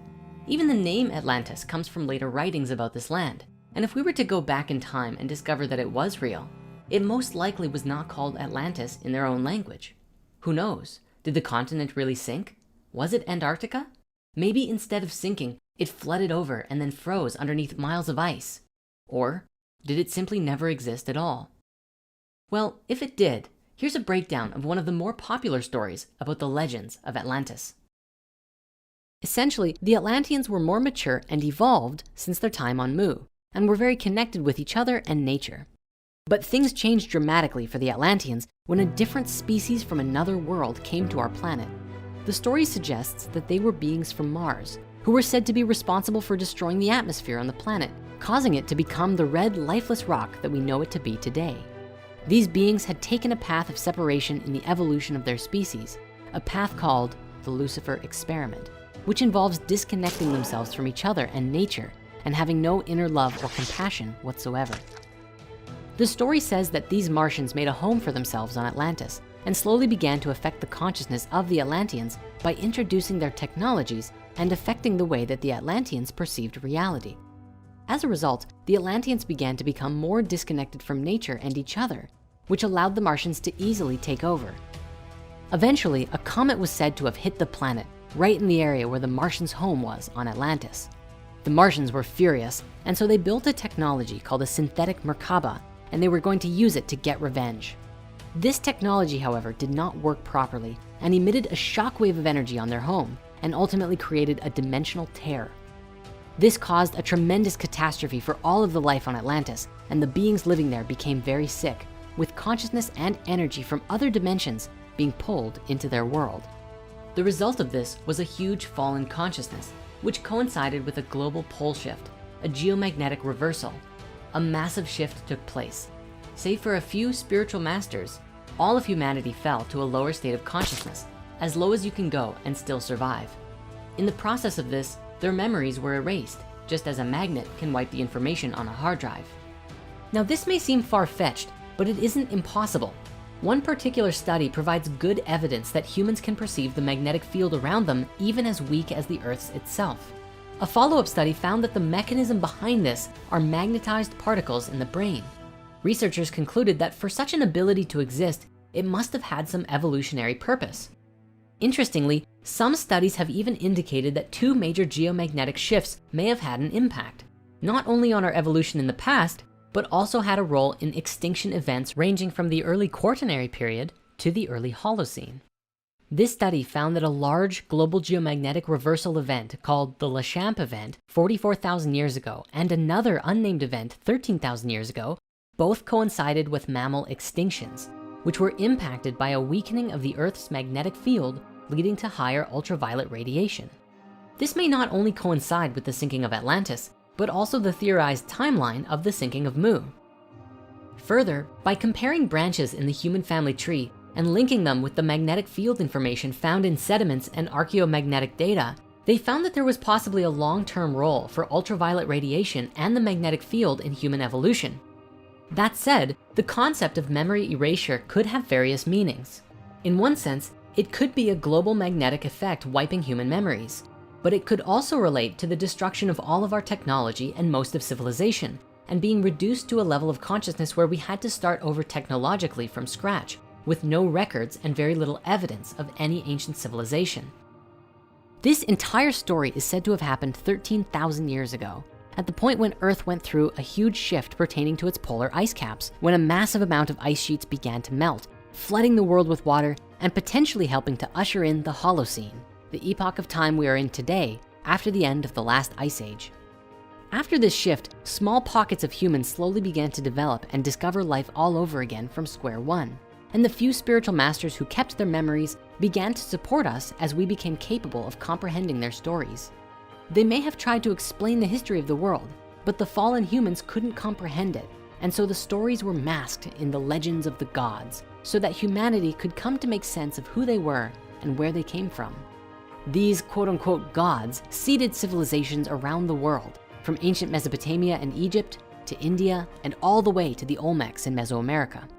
Of course, it may be more logical to presume that it was Enki or the other Anunnaki who helped seed civilization once more, at least in ancient Sumer, or perhaps a combination of the two. Ultimately, this is the point at which a lot of this entire story would have been passed down to the Sumerians. Earlier on, we explored the possibility that the stories of the gods were an encoded message handed down to the Sumerians and Babylonians by these beings who had a much higher understanding than the early humans did. If this story is true, then this is how the Sumerians would have come to have knowledge of the origins of the solar system from previous higher beings who shared it with them. But is it truly possible that this is how it all happened? Now, in this story, it was said that the goal for us as a species was to return to our original higher consciousness in as short of a time as possible. And the time that was forecasted for us to finally begin remembering who we are and what our place in the cosmos is this point in time right now, which is why this conversation is more important than ever. For it would seem as though we are at a huge turning point for our species and actively shifting into a higher consciousness more and more each day. Interestingly, this shift in energy is currently being mirrored by the Schumann resonance in our Earth's magnetic fields. The electromagnetic resonance being generated by lightning discharge in a part of the upper atmosphere known as the ionosphere has been increasing recently to coincide with our frequency shift. This means that our magnetic field is actually changing to coincide with our evolution, which I find just to be amazing. This is a very exciting time in our evolution, as with research teams like the Global Coherence Initiative and HeartMath, some very interesting research is being done on the interconnection between humanity and Earth's magnetic fields and energetic systems, giving us insights into our own frequency changes as and when they happen. Anyway, back to Atlantis. As I was saying, there's a few other versions of how the story could have transpired. We're going to now briefly look at these other two accounts of Atlantis from ancient times. First, let us begin with the Emerald Tablets of Thoth the Atlantean. These are said to be 12 ancient tablets which are under the care of a secret society in Egypt who have vowed to protect the sacred wisdom inscribed upon them. The tablets are said to have been written by Thoth, who presided on Atlantis before the fall and whose Atlantean name was Chikatet Arlik Vomalites. The tablets were supposedly translated by a man named Dr. Doriel. Of course, these tablets are believed by many to be a hoax, for no modern picture of them actually exists, and they're not on display in any museum. Critics of this work point out that Doriel seemed to write these tablets based on the occult Theosophist society and other spiritual teachings and channelings, along with a few ideas thrown in found within H.P. Lovecraft stories. And those connections do seem to be valid. Yet, even if the tablets themselves are not truly authentic, it would seem as though they are predominantly based upon a number of wisdom teachings. Doriel also provided a rich account of Atlantean culture, which could have been channeled, but of course, it's unclear if any of it is grounded in truth. For myself, I found a great deal of inspiration and wisdom by reading these passages, and they can be excellent tools for exploring the inner mysteries and contemplating the universe. Spirit Mysteries recently published a new edition of the Emerald Tablets, made to be easily legible to the modern reader, for the original publication is like, "Hark now and hear ye, and thou thine own inner flame shall be lit." It can be a bit hard to follow, so you'll find links in the comments to go and get a free download today. The Emerald Tablets describe a number of different things, from wisdom teachings to ancient history. In a nutshell, Thoth describes the beauty and majesty of Atlantis, a bright and vibrant home for the people who lived there. He goes on to describe the degeneration of the hearts of the Atlanteans, which led to their downfall and the Great Cataclysm. He said that Atlantis fell because there were those who were too proud of their knowledge and dared to enter the halls of Amenti in order to get greater knowledge, kind of a lust for power moment that created the cataclysm. This could be referring to the Martians building the synthetic Merkaba with forbidden powers. He also said that the few who survived did so by using a spaceship which today is buried beneath the Sphinx. This is a concept we explored much more thoroughly in the original Human History movie. Throughout the Emerald Tablets, he also describes a great deal of wisdom which we can use to evolve our consciousness. We highly recommend you go and read these passages for yourself if you haven't. For now though, let's stay on the subject of history because we have one more account of this pre-flood period of time to look at. Now, the Book of Enoch is one of the most ancient religious texts we have available to us today, with influence extending into the New Testament, even despite it not being considered biblical canon. The text appears to date back to about 300 to 200 BCE, so we must establish that it is younger than the Sumerian texts. The Book of Enoch describes a story from the perspective of Enoch, who was the great-grandfather of Noah, who lived for 365 years up until the Great Flood wiped out most of humanity. The story details accounts of the Nephilim and the Watchers. As we previously discussed, the Nephilim are described as the children of the Anunnaki and human women together. Since the Book of Enoch describes that the Nephilim were the offspring of the Watchers and human women, we can easily link the Watchers to being the same as the Anunnaki.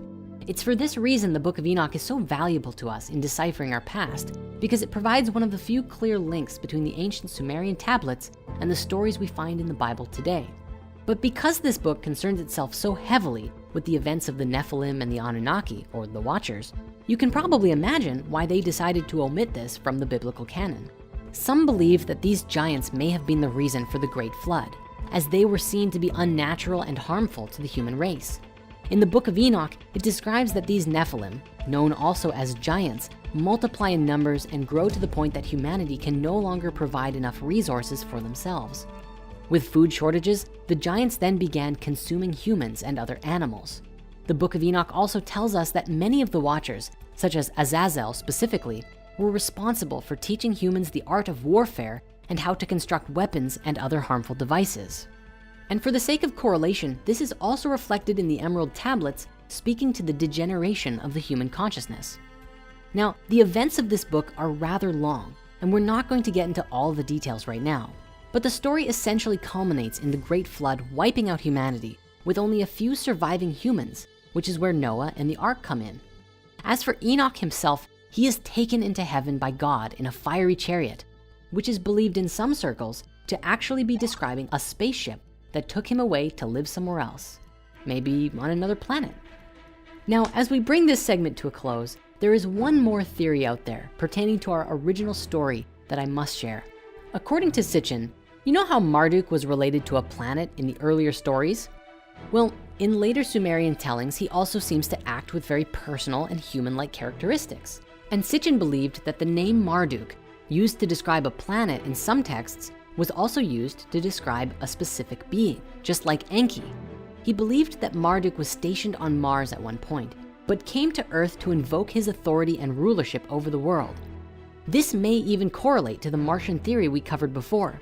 This might be just a fanciful long shot, but is it possible that all of these stories connect and Atlantis fell because the Martians were actually a specific group of Anunnaki led by Marduk, who came to the Earth and bred with human women, creating deformed people and caused certain groups of humans to pursue dark magic, effectively changing the evolution of humanity, leading to this great cataclysm and fall in consciousness? Could it be? Obviously, all of this is just an idea. We cannot say definitively heads or tails what happened, but the connections here are definitely fun to explore nonetheless. How about you? What do you think happened? Make sure to let us know in the comments of this video. Now, this story is not over yet. we still have at least one more massive anomaly we have to look at. The point in history when all of these stories line up with each other, the Great Flood. Speaking of stories of ancient floods, most of us are undoubtedly familiar with the legend of Noah's Ark, a story in the Bible which describes how, at one point, an ark was built by Yahweh's chosen person, who in the Bible is known as Noah. However, the character of Noah was most definitely inspired by, based on, or perhaps even translated from a much older tradition of flood myths that had been in circulation for thousands of years before the writings of Genesis. If we look to older writings, we find very similar stories written about in at least 3 different versions from the Mesopotamians alone. These older Noahs are known as Ziusudra, Utnapishtim, and Atrahasis respectively, each being a part of their own story, expanding upon one another and giving us a fuller picture of the whole narrative. In the 19th century, Assyriologist George Smith translated the first Babylonian account of the Great Flood, which sparked great interest in the topic, as many believed at the time that the text acted as external proof of the events of Genesis. Consequently, countless other so-called flood myths were unearthed and eventually translated.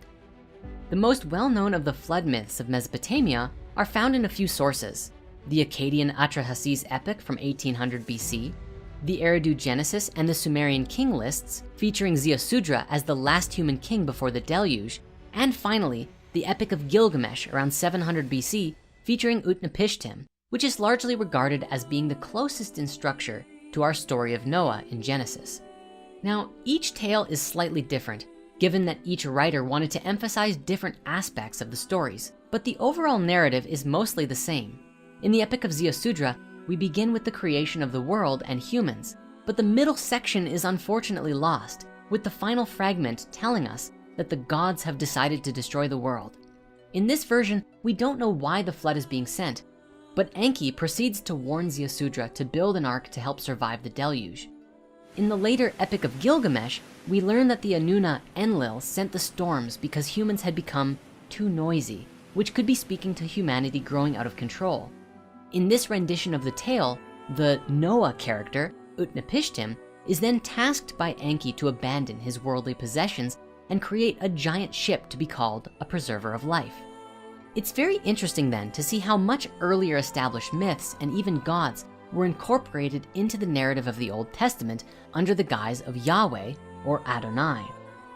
In each of the ancient tellings, the ark builder was tasked with bringing his wife, family, and relatives along with the craftsmen of his village, baby animals, and grains, because a great flood was coming and would wipe out all of the life that was not on the ship. What's particularly interesting to us concerning this flood myth is that a great deal of historical and geological information shows us that this was an actual event which possibly took place between roughly 13,000 and 8,000 years ago, when the ice caps rapidly began to melt and flood the earth, wiping out a great deal of life and drastically changing the landscape. We can actually see this in our history today.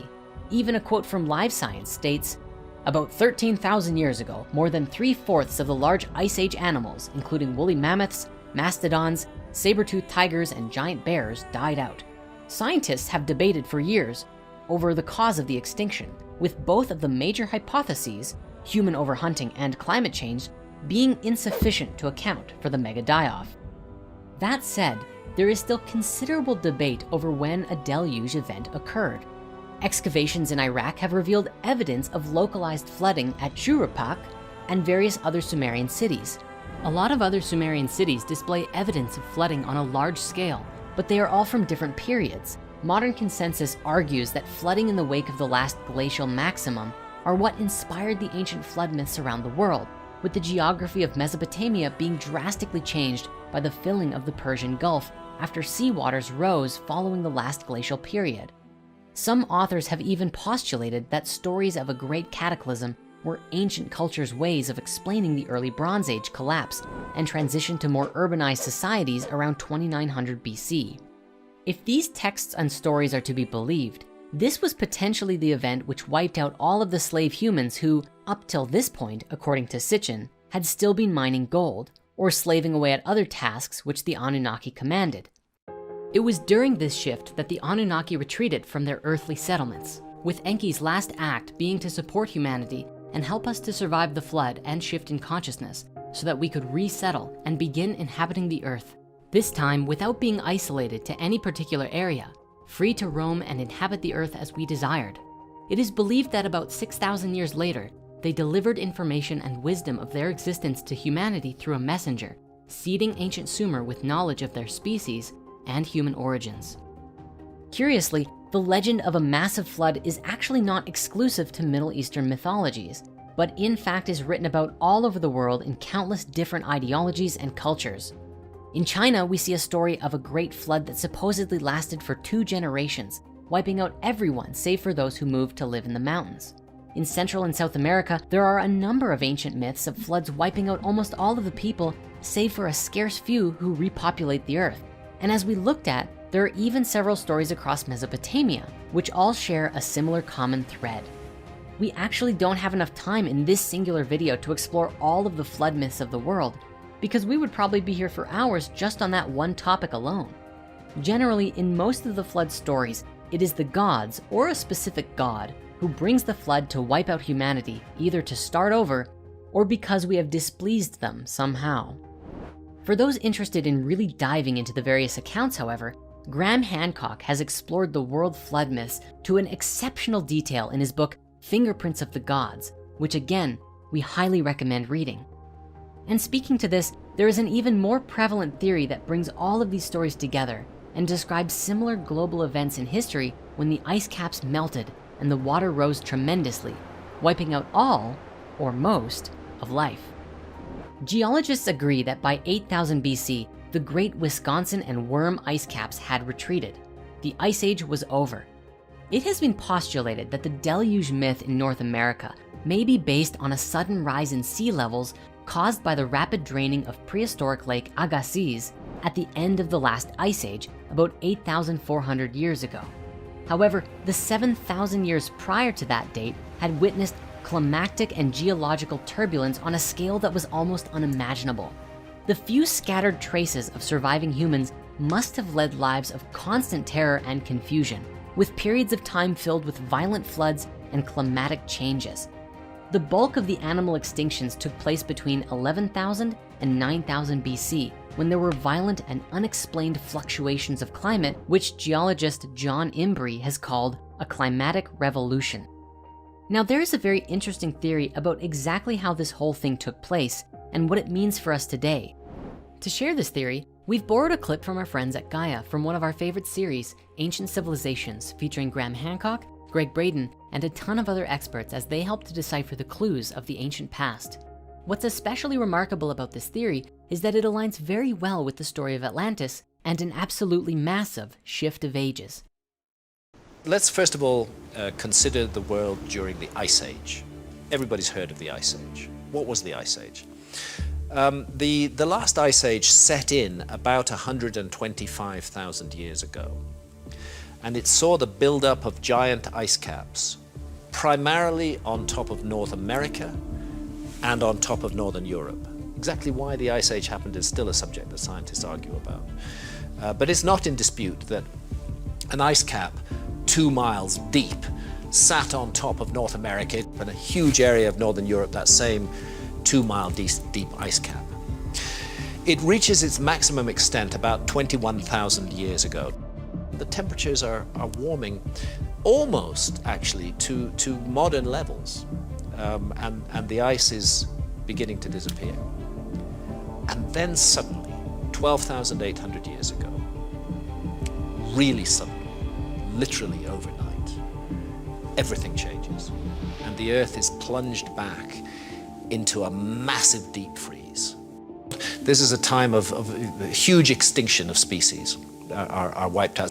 The new evidence that is providing coherent sense to this is called the Younger Dryas impact hypothesis.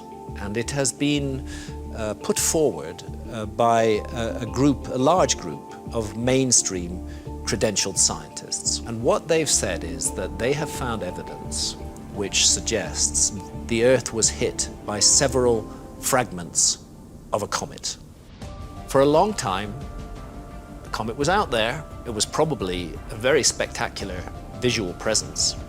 but it wasn't hitting the Earth, but 12,800 years ago, by which time that comet had begun to fragment, had broken up into lots of fragments.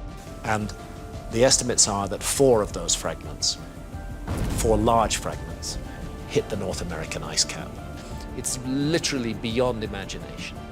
That instant of impact would have created so much heat that it would have melted large areas of the North American ice cap and sent the water flooding south.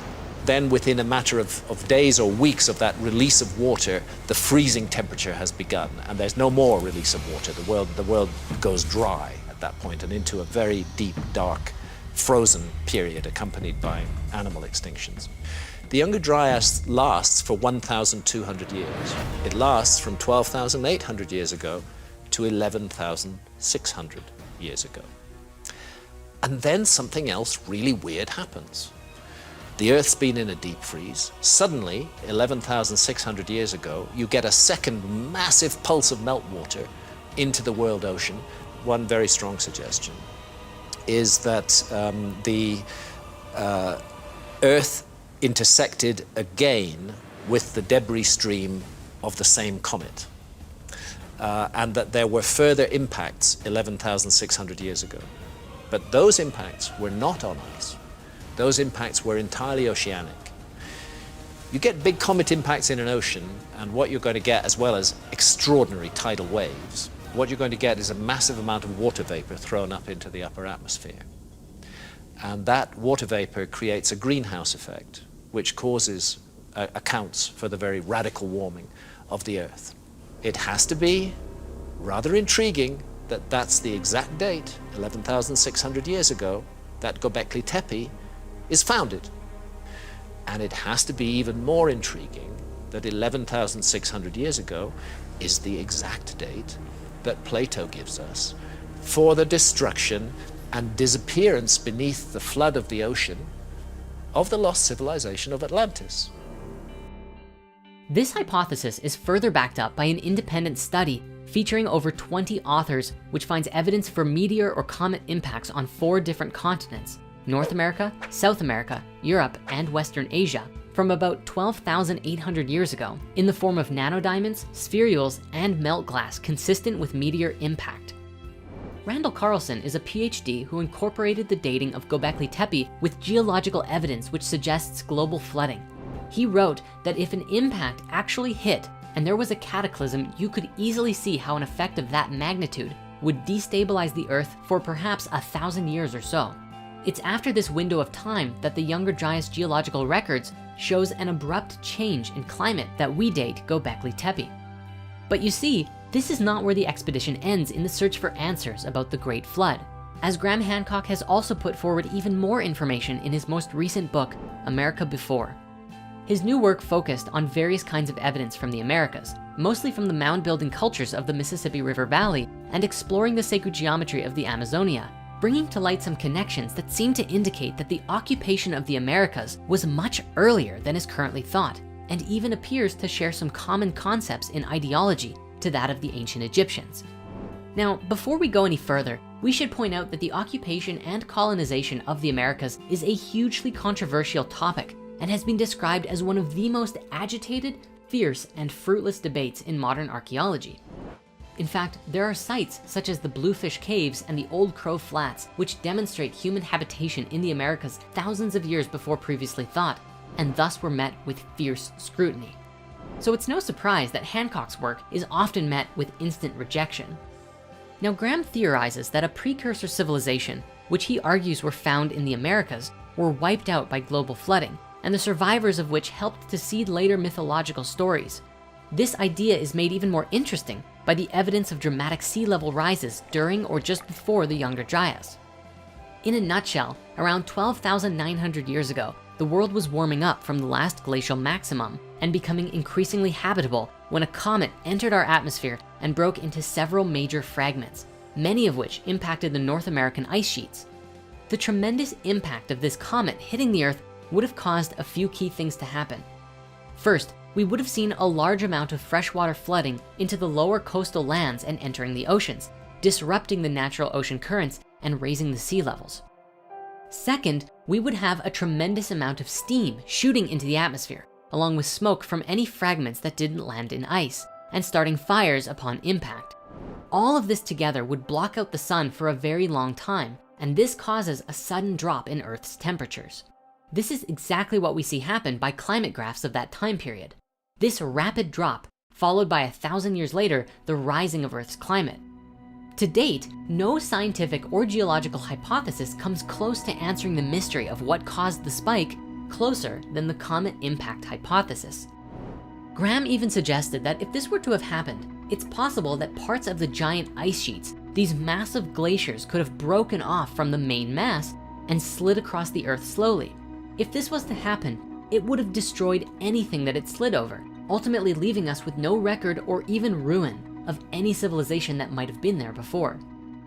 Now, this is where things get very interesting, because while things line up very well with the impact hypothesis, there's also evidence that in the last 1,000 years leading up to this event, we also see a sudden shift in sea levels caused by something called meltwater pulses, where sea levels could rise up to 25 meters over the course of about 400 years. This long, slow, and gradual event would have definitely brought people more inland for sure, but it would have taken some time to happen. The key difference here is that with the Younger Dryas ice sheet, we are seeing a sudden drop of temperatures in a very short amount of time in contrast. Seriously, today we are worried about a climate change of only a few degrees, but based on data from the Greenland ice sheet, the Younger Dryas period dropped about 4 to 10 degrees Celsius in the space of a few decades. There are alternative theories. However, the presence of the nanodiamonds and impact sites really seem to indicate that the comet is the most likely outcome. Other theories include ideas such as the Earth being hit by a solar flare, causing the ice sheets to begin melting, which still disrupted the ocean currents and subsequently caused the temperatures to drop as a result. And along with this, there's another theory that suggests mega meltwater avalanches that could be generated on the surface of a continental ice sheet and produce fast-moving waves of water nearly 100 meters high, traveling at 900 kilometers an hour, crashing into the world and destroying everything in its path. Again, these are all theories, so make sure you do your own research if you really want to go down that rabbit hole. Ultimately, all of these ideas, along with all of the data that we have from the Younger Dryas period, suggests that there was massive flooding and definitely would have been experienced by humans living at that time as catastrophic.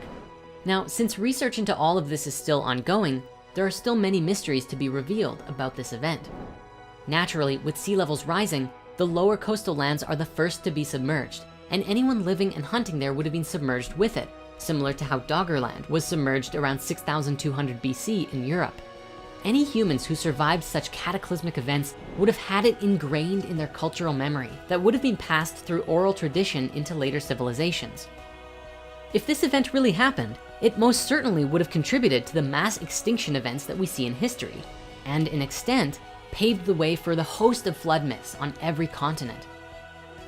And the last thing I'd like to speak on concerning the Younger Dryas impact is this. Generally speaking, the Younger Dryas impact is believed to have taken place about 12,800 years ago, which, returning to this chart, shows us when we see this sudden and sharp drop in global climate. However, there is very little conversation about what this other spike is, known geologically as the Bowling-Allarod period, which takes place just before. It's true that when we look at the last 1,000 years before the Younger Dryas, we see phenomenal climate changes as well, but there is very little evidence about what caused it, and most theories about how this could have been caused are problematic or inconclusive. The standing theory at the moment is that warm ocean currents deep in the North Atlantic abruptly released into the colder water above it, warming the waters and causing ice sheets to break off from the glaciers. While this is the prevalent theory, many others simply remark that it's just climate change, which seems to be another way of saying, well, we don't quite know for sure. Yet, if this is just a result of natural climate cycles, then that certainly brings about a much different perspective on climate change today. So that said, we have a few ideas about this on our own, because to us, this looks like a connected event. It looks like the Earth may have been going through some natural warming on its own, but that something caused temperatures to spike up and then suddenly drop.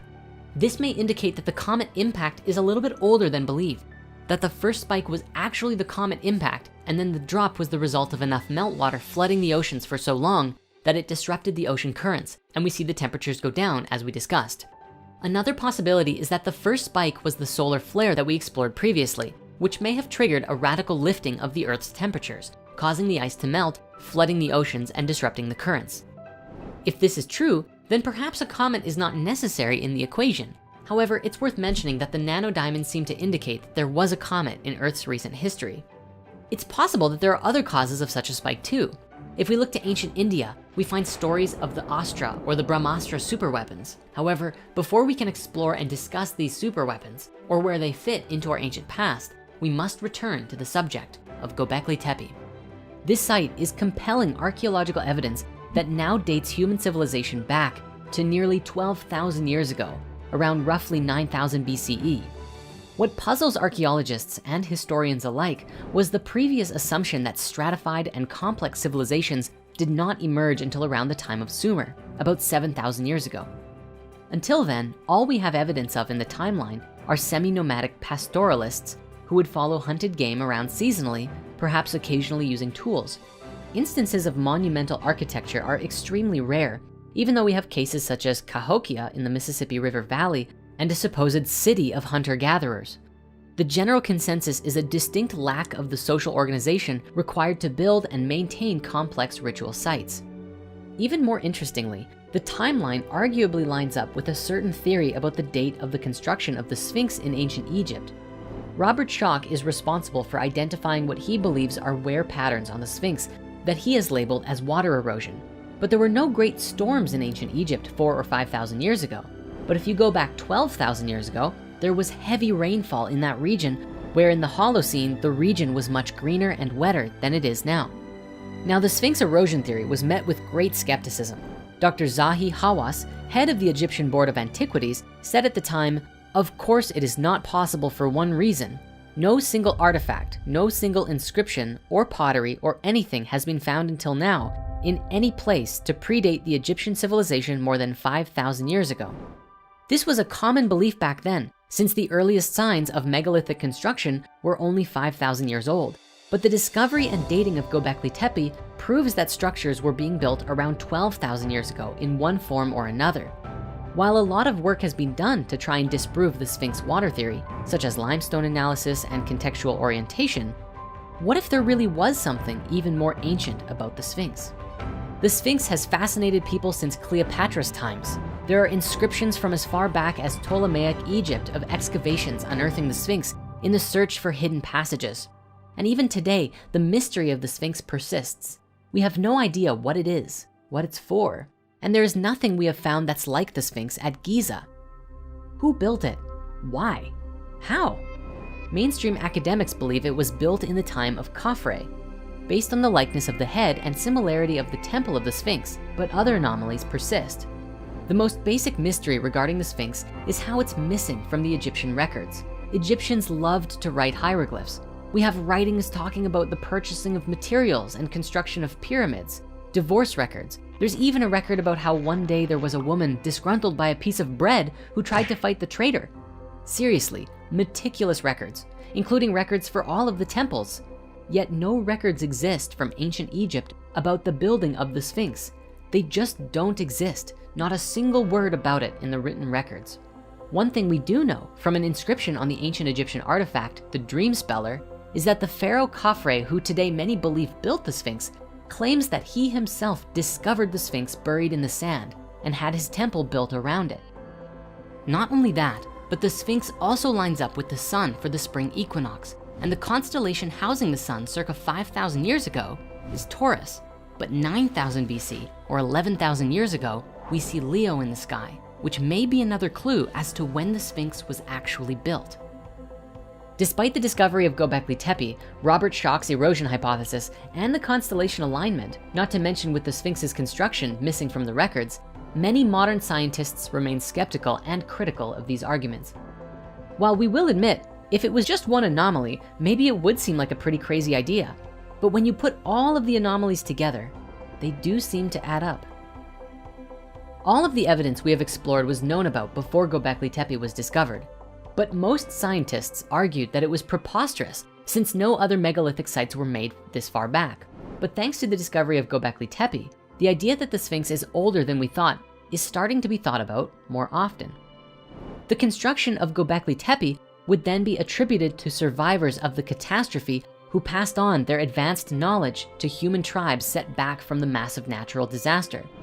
This is especially made curious by the legendary carvings of the handbags of the gods. You see, all over the world we find these images of gods holding what looks like a bag. And there is a carving from Göbekli Tepe featured on Pillar 43, known as the Vulture Pillar, dating nearly to 9000 BCE, which shows a similar handbag-like image.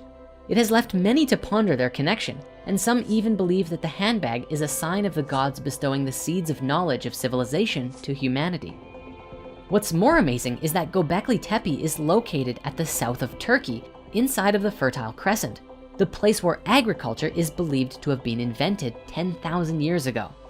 Could those handbags be a clue to bridging the gap between a lost civilization and the world we have today? Göbekli Tepe raises a lot of questions to the established history and archaeology of the time. The Great Extinction, evidence of flooding, great climate change, and structures way ahead of their time all seem to be pointing to a single earth-shaking event around 12,000 years ago. And its time of origin lines up with many significant events and mysteries present in our timeline so far. For many scholars, the uncovering of this 12,000-year-old structure corroborated theories and hypotheses that were once considered fringe or conspiratorial. Now, when we're looking at the story of our ancient past and the stories of old, there's one more area that must be explored, and it must be done with caution: the Hindu scriptures. Now, the most famous in New Age circles is the Bhagavad Gita, which is a huge topic all on its own. It's over 700 verses long and is just a small part of the enormous Mahabharata epic. It's actually only part of book 6 of the epic, which has over 18 books, yet is an aspect of this particular conversation about ancient civilizations that a lot of people talk about today. The Bhagavad Gita is set in the frame of a conversation between one of the Pandava princes, a guy named Arjuna, and his guide, the god Krishna. As it opens, it covers something known as the Dharma Yuddha, which translates roughly as the righteous war from Sanskrit. The story begins with Arjuna, who is afraid of what the coming war will do to his people, and afraid of how much suffering it will cause. He wonders if he should renounce and seeks Krishna's counsel, who shows up and says, "Don't worry, kid, you're the best around," and then whose discourse constitutes the majority of the story. The conversations cover a broad range of spiritual topics, touching upon ethical dilemmas and philosophical issues that go far beyond the war Arjuna faces and into profound spiritual teachings. Krishna is basically described as the first motivational speaker in human history. From scholarly points of view, the nature and meaning of the text has been strongly debated, with most researchers and translators arguing that it constitutes allegory or metaphorical tales to illustrate philosophical concepts. Some scholars have also argued that it portrays varying relations between the personal soul, the Atman, and the universal soul, Brahman, and the Advaita Vedanta school arguing that the core tenet is speaking to non-dualism, that all souls are part of the same whole. Alternatively, some schools see dualism as the primary lesson, or that the souls of all of the characters are both different and the same all in one. So if you haven't guessed, academic study of this text is very complex, and there's quite a lot of debate and confusion around the true meaning of the text. For the most part, the setting of the Gita in a battlefield has been interpreted as an allegory for the ethical and moral struggles of human life. However, there are some who believe that the story itself is actually describing an actual account of a real-life war in history, and of course, real-life weapons.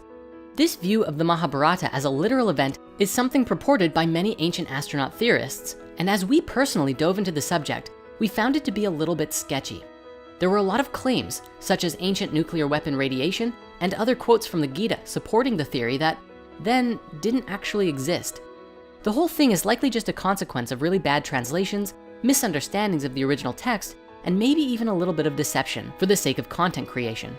So for anyone who wants to get the full story on the claims about this, we'll share a special blog post in the comments below all about it. However, there are a few aspects of this which is interesting to explore due to mythological similarities to the stories we've been exploring so far. It's just important to know that there doesn't appear to be much in the way of historical or physical evidence for these events. One of the most curious aspects of the Hindu mythologies was the Brahmastra, created by the god Brahma, which is described as an iron bolt through which all the individuals in the race of the Vrishnis and the Andakas became consumed into ashes, a fierce iron bolt that looked like a gigantic messenger of death. Interestingly, once King Ugrasena witnessed what the weapon could do, he took the decision to reduce it to a fine powder to protect the future generations to avoid temptation. I don't know about you, but this almost sounds like a description of the Thunderbolts theory, of the massive column of lightning that descended from one planet and crashed down to the Earth. The only main difference here is that the story seems to indicate it was a purposeful weapon and not a discharge from a planet. The other synchronicity from the Hindu texts includes the presence of something called vimanas, which are said to be flying palaces or chariots that are very common in a number of stories. The mythology here raises interesting questions due to its similarities to other tales from around the world. Could the stories of the Anunnaki and their ships be related in some way to the flying chariots of the Hindu gods? It's not actually as crazy as it sounds that early Indus River Valley civilization and Mesopotamia had cultural links. Stretching as far back as 9,000 to 6,500 BC, indirect contact seems to have occurred as the consequence of the Neolithic revolution and the spread of agriculture after 9,000 BCE. The prehistoric agriculture of South Asia is thought to have combined local resources like cattle with farming resources from the Near East as a first step around 8,000 BCE. At the site of Mehrgarh in Pakistan around 7,000 BCE, full sets of Near Eastern agricultural products can be found, stuff like wheat and barley, as well as goats, sheep, and cattle.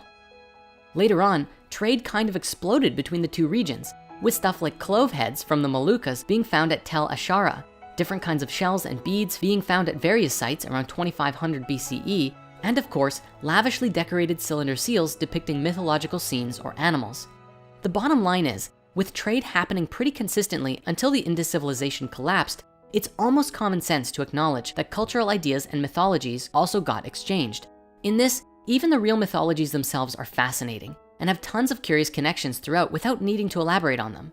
If there's any grain of truth to these stories at all, then it adds credence to the idea that at one point, perhaps there were advanced civilizations with incredible technologies in our ancient past. Now, looking at our story regarding the fall of Atlantis and the influence of these other beings in the Mesopotamian accounts, it appears that countless cultures have been influenced by these Near Eastern schools of thought, from the Persians to the Greeks.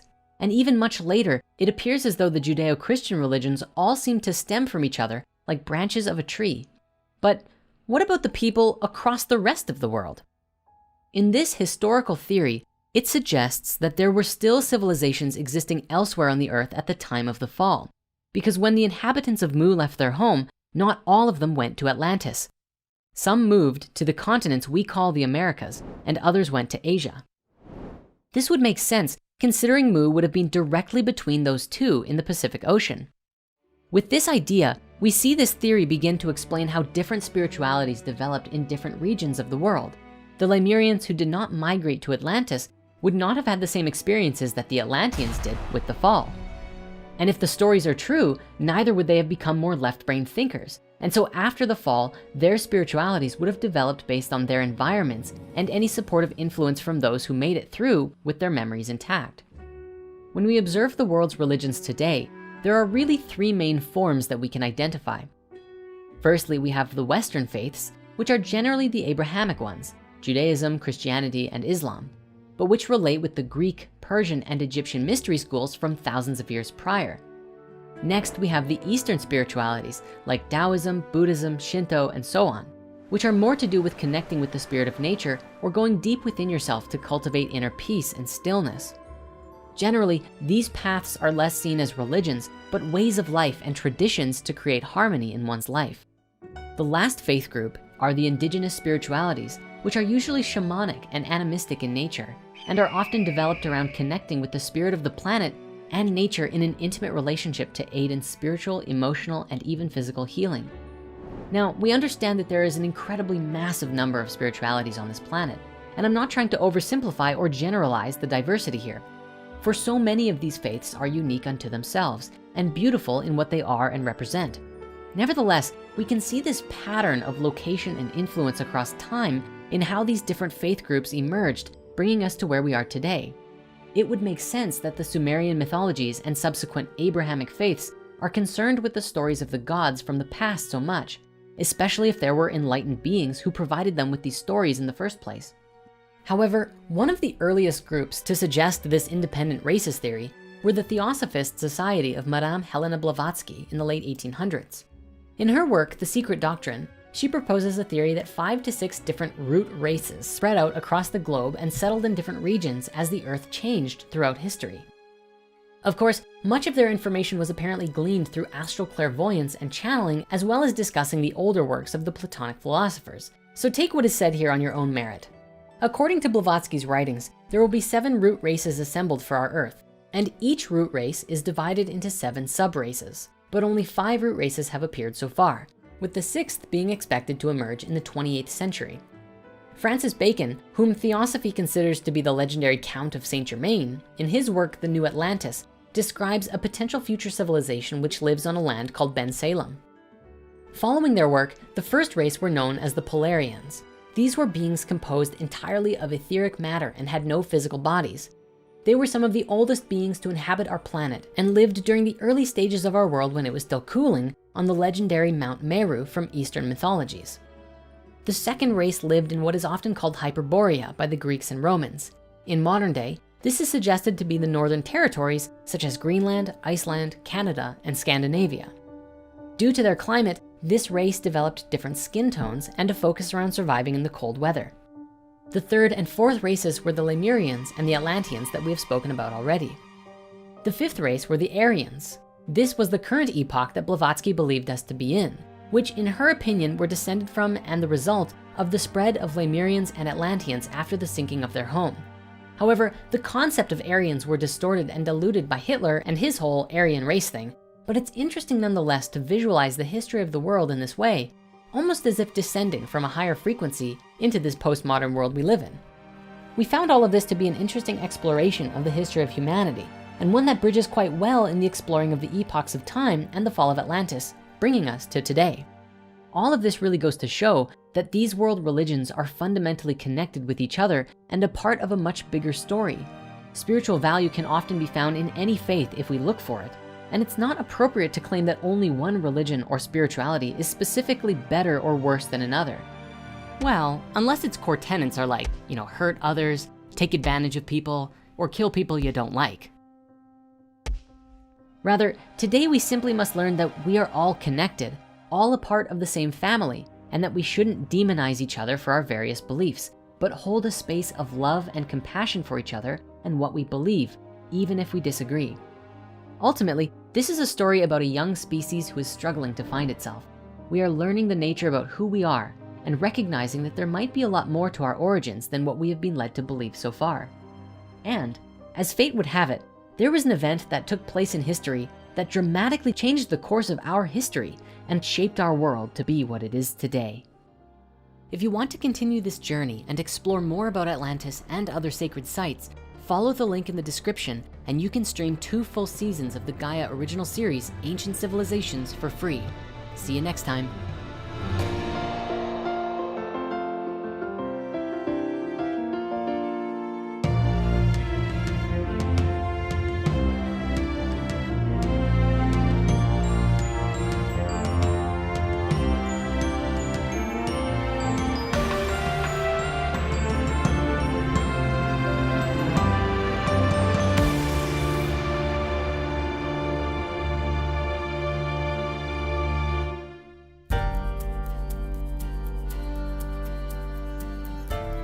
After the Great Flood, it was a long time until the emergence of what today we know as the first civilization.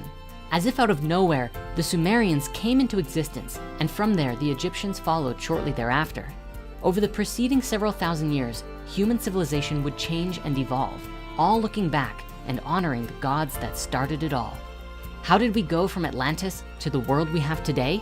Find out on the next episode of the Sumerian epic, The Rebirth of Culture.